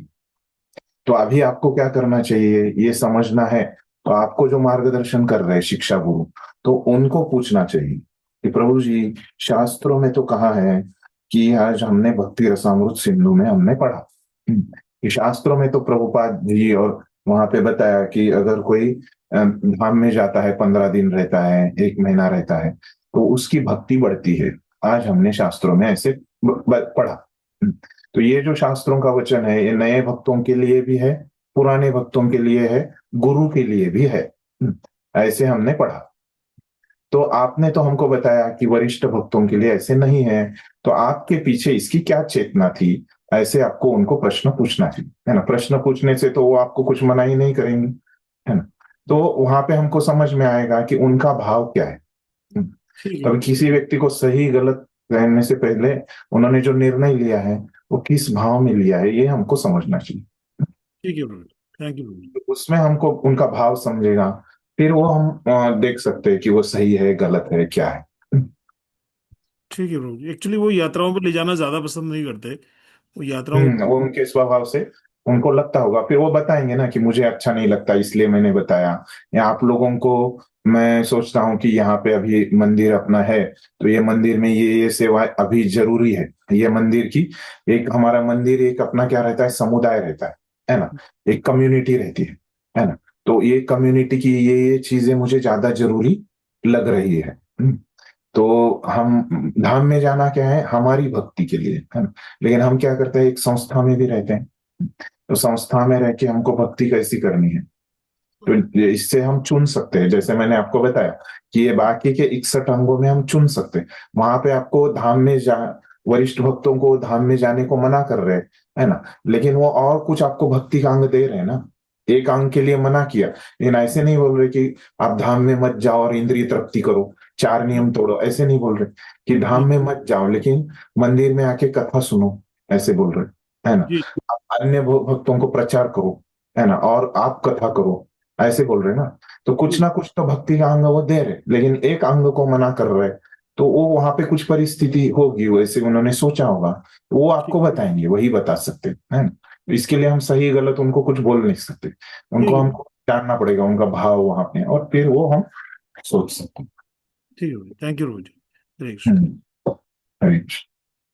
और किसी को कुछ प्रश्न, तो ये समझ लेते हैं। तो ये अभी हमने पढ़ा कि एकादशी के दिन उपवास करना, तो उसमें क्या है, इसका संस्कृत अर्थ मैंने बताया कि महावासरो सम्मानो, सॉरी हरिवासर, महान हरिवासर सम्मानो, ऐसे इसका संस्कृत में अर्थ है। तो अभी इसमें जो प्रमाण लिया वो कहाँ लिया, ब्रह्म वैवर्त पुराण में से लिया। तो अभी वो क्या बोल रहे हैं उसमें, ब्रह्म वैवर्त पुराण का वो श्लोक क्या बताता है कि अगर कोई ऐसे एकादशी, भगवान के आविर्भाव या आचार्यों के आविर्भाव, तिरोभाव, ऐसे जो उपवास के दिन होते हैं, है ना, उन दिनों पे अगर कोई उपवास करता है तो क्या होता है, उसके सभी पाप कर्म चले जाते हैं और उसको भगवान का स्मरण हो जाता है ना, और बहुत सारे उसको पुण्य कर्म मिलते हैं, ऐसे बताते हैं। तो अभी ये श्लोक ऐसे बोल रहा है, तो अभी उसके ऊपर प्रभुपाद क्या बोल रहे देखते।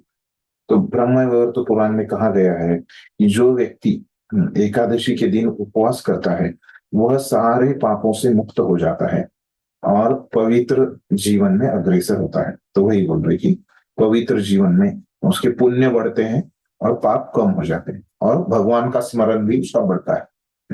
मूल सिद्धांत मात्र उपवास करना नहीं है। अभी ये उपवास कैसे करना है, ये अभी यहाँ पे प्रभुपाद उसके बारे में डिटेल बता रहे हैं, सूक्ष्मता उसकी बता रहे हैं। तो उपवास करना मतलब क्या है कि गोविंद या कृष्ण के प्रति श्रद्धा तथा प्रेम बढ़ाना है। तो ये भक्ति का कोई भी अंग कर रहे हैं हम, हमारी श्रद्धा और प्रेम वहां पे बढ़ना चाहिए। तो एकादशी के दिन उपवास करने का असली कारण है शरीर की आवश्यकताओं को कम करना। ये उपवास करने के पीछे भाव क्या होना चाहिए कि शरीर की जरूरतें कम से कम रखना। तो रोज तो हम इतनी कम से कम रखेंगे तो बीमार गिर जाएंगे, लेकिन ऐसे एक खास करके इन दिनों में रखने का प्रयास करना चाहिए। किसी किसी के शरीर के लिए ये इतना होता नहीं तो अन्न नहीं लेना चाहिए, है ना, जो फल इत्यादि वो ग्रहण करके करना चाहिए। तो शरीर की आवश्यकताओं को कम करना और कीर्तन या अन्य ऐसी ही कार्य से अपने समय को भगवान की सेवा में लगा। तो ये मतलब भक्ति के अंग जो है, तो यही अन्य कार्य कौन से कार्य कि भक्ति के कार्यों में इसको लगाना है, ज्यादा से ज्यादा इस दिन भक्ति करने का प्रयास करना है। उपवास के दिन गोविंद की लीलाओं का स्मरण करना और उनके पवित्र नाम का निरंतर श्रवण करना सर्वश्रेष्ठ होता है। ये ऐसे अगर हम करेंगे तो ये सर्वश्रेष्ठ है, मतलब ये भक्ति का अंग है। मतलब सर्वश्रेष्ठ कहने का मतलब क्या है, ये सभी अंगों में श्रेष्ठ है ऐसे नहीं है, लेकिन ये क्या है कि ये जो एक उपवास करने का अंग है उसमें ये सर्वश्रेष्ठ है ना। तो उपवास करने के अंग में सर्वश्रेष्ठ क्या है कि उनका नाम और श्रवण का कीर्तन करना। तो ये कितने नंबर का अंग है, 90वें नंबर का अंग है। अभी 10वें नंबर का अंग, तो पढ़िए पूरे।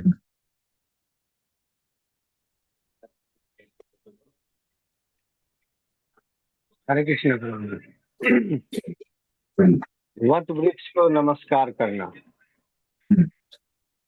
स्कंद पुराण में आदेश है कि भक्त को चाहिए कि वह तुलसी तथा अमलक यानी आंवला के वृक्षों को जल अर्पित करे।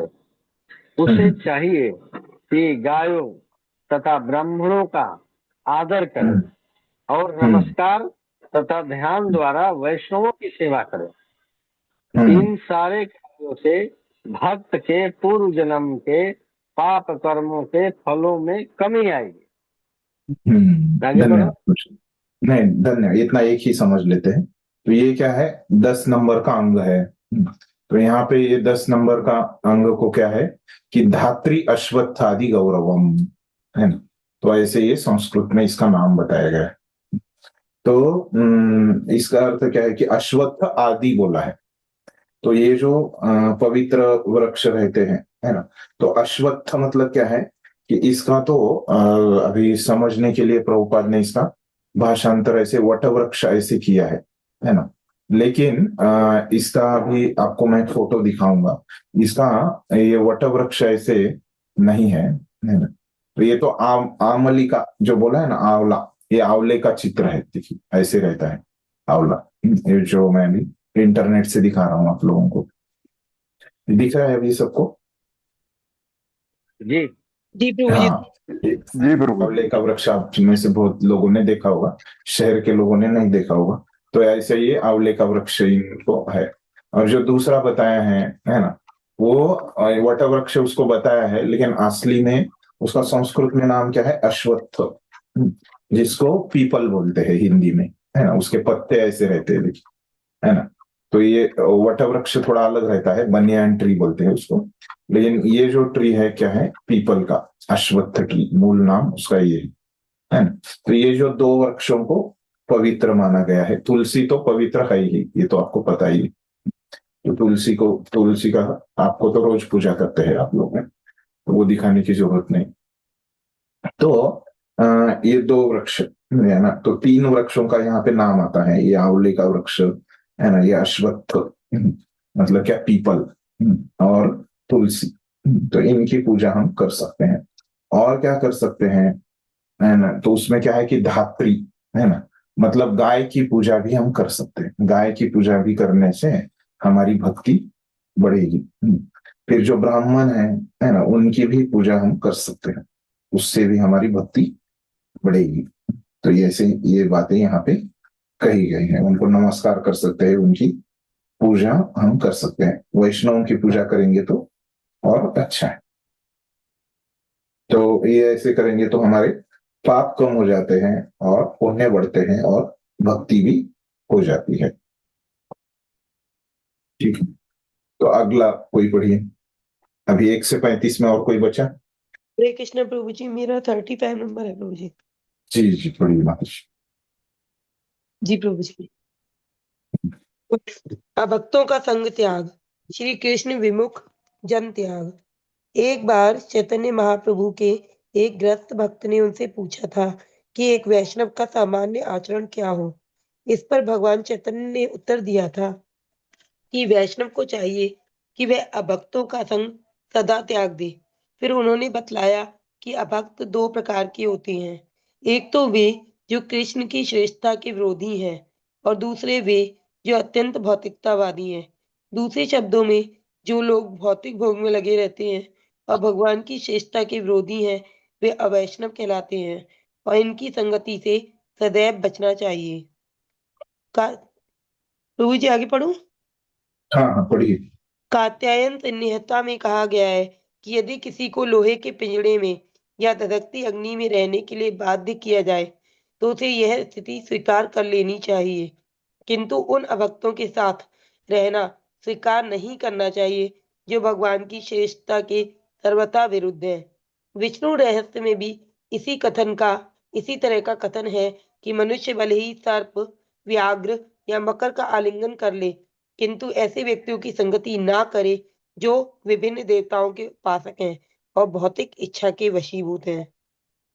शास्त्रों का आदेश है कि यदि किसी को कुछ भौतिक लाभ की कामना है तो वह किसी देवता की पूजा कर सकता है। उदाहरणार्थ, यदि कोई रुग्णावस्था से मुक्ति चाहता है तो उसे सूर्य देव की उपासना करनी चाहिए। इसी तरह यदि अच्छी पत्नी चाहिए तो वह भगवान शिव की पत्नी उमा की उपासना करे और उच्च शिक्षा के लिए सरस्वती की पूजा करे। इसी प्रकार श्रीमद् भागवत में विभिन्न भौतिक इच्छाओं के अनुसार समस्त देव उपासकों की सूची मिलती है, किंतु ये सारे उपासक भले ही वे उत्तम देव भक्त प्रतीत होते हों तो भी अभक्त ही माने जाते हैं। इन्हें भक्त नहीं माना जा सकता। मायावादियों का कहना है कि मनुष्य भगवान के किसी भी रूप की पूजा कर सकता है और इससे कोई अंतर नहीं पड़ता, क्योंकि हर प्रकार से वह उसी गंतव्य को प्राप्त होता है। किंतु भगवत गीता में स्पष्ट कहा गया है कि देवताओं के उपासक अंततः उन्हीं देवलोकों को प्राप्त होंगे, किंतु जो भगवत भक्त है वे भगवत धाम को प्राप्त होंगे। इस तरह ऐसे व्यक्तियों की जो देवताओं के उपासक है गीता में भर्त्सना की गई है। यह कहा गया है कि ऐसे लोग काम वासनाओं के कारण बुद्धि भ्रष्ट हो जाते हैं, जिससे वे विभिन्न देवताओं की पूजा करने लगते हैं। अतएव विष्णु रहस्य में इन देव पूजकों की कठोर निंदा यह कहकर की गई है कि ऐसे व्यक्तियों की अपेक्षा अत्यंत हिंस पशुओं के साथ रहना श्रेष्ठकर है।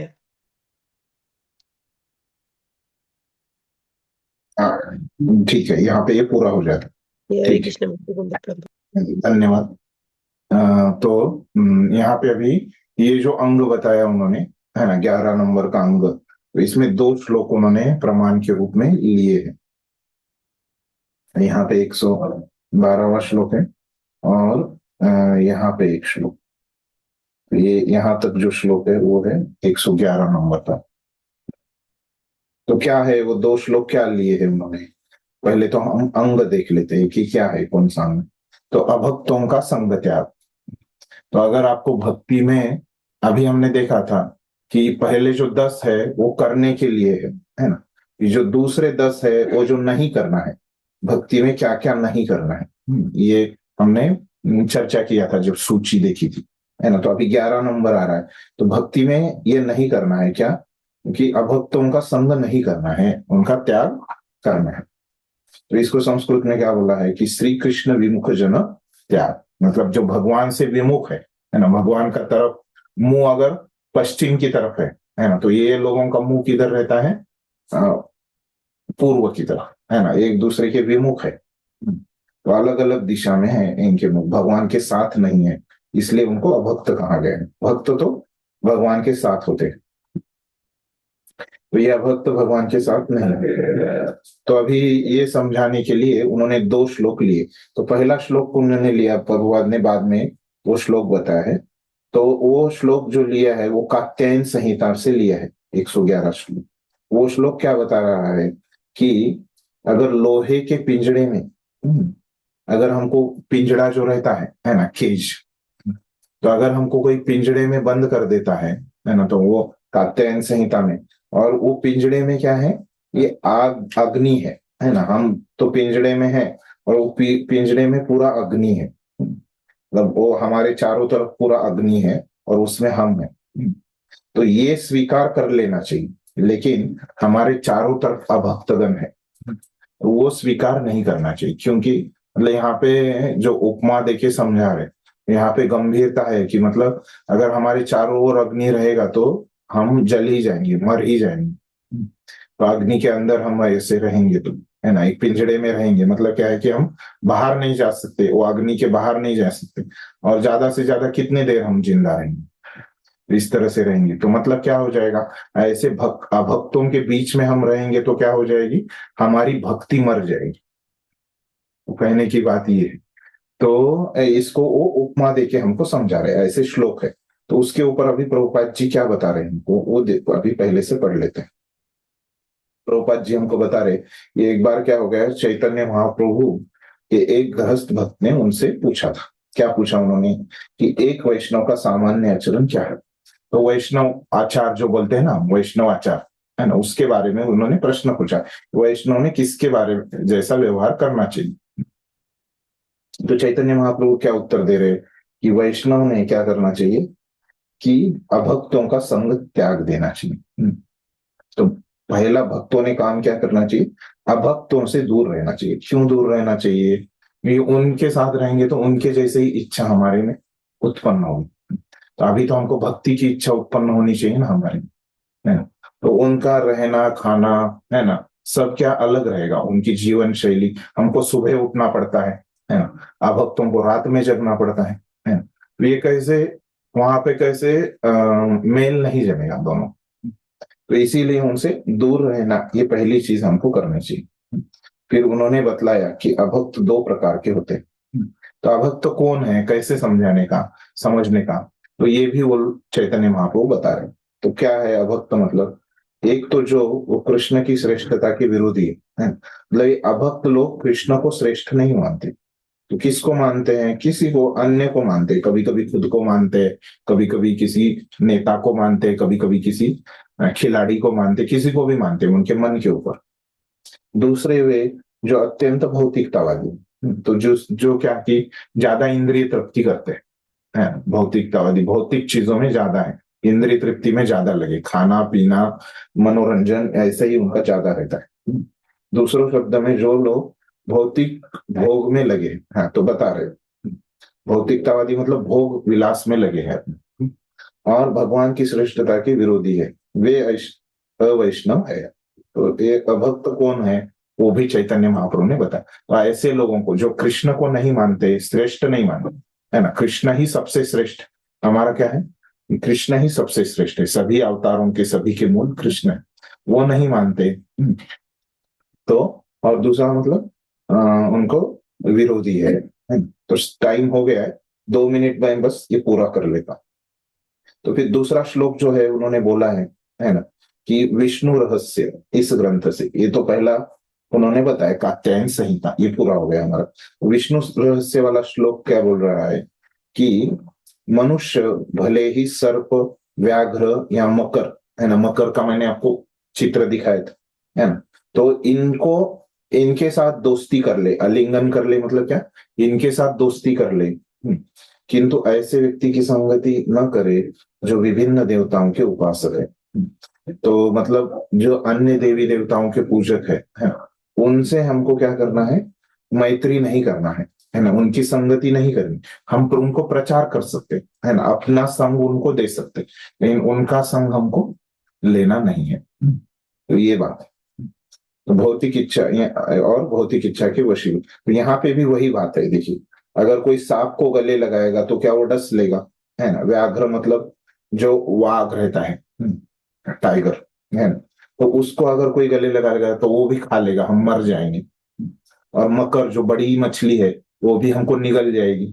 तो मतलब क्या है कि हम मर जाएंगे ऐसे संग करने। तो मतलब हमें जो भक्ति है, ये देवी देवताओं के उपासक का हम संग करेंगे तो हमारी भक्ति चली जाएगी, भक्ति मर जाएगी। तो ये बात बता।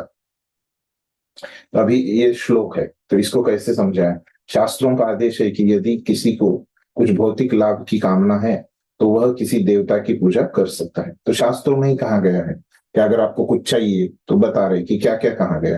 किसी को बीमारी से मुक्ति चाहिए तो सूर्य की उपासना, है ना। लाइक किसी को अच्छी पत्नी चाहिए तो शिव जी की उपासना, है ना। किसी को अच्छा पति चाहिए तो पार्वती की उपासना। आपको अच्छी शिक्षा चाहिए तो सरस्वती की उपासना। तो श्रीमद् भागवत में विभिन्न भौतिक इच्छाओं के अनुसार समस्त देव देवताओं की सूची मिलती। तो अपने शास्त्र भागवत में बताया गया ऐसे है।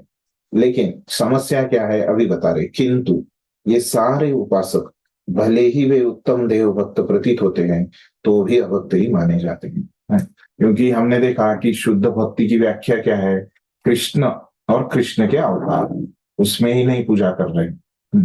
तो कृष्ण की पूजा नहीं करेंगे तो वो क्या हो जाएगी, भक्ति ही नहीं रहेगी, भक्ति की व्याख्या में अपने आएगा ही नहीं। तो इसीलिए वो कौन हो गए, भक्ति नहीं कर रहे मतलब अभक्त हो गए, है ना। अभक्त की सामान्य सबसे आसान व्याख्या क्या है, जो भक्ति नहीं कर रहे वो अभक्त। फिर अगले परिच्छेद में बता रहे मायावादियों का कहना है कि मनुष्य भगवान के किसी भी रूप की पूजा कर सकता है और इससे कोई अंतर नहीं पड़ता, क्योंकि हर प्रकार से वह उसी गंतव्य को प्राप्त हो सकता है।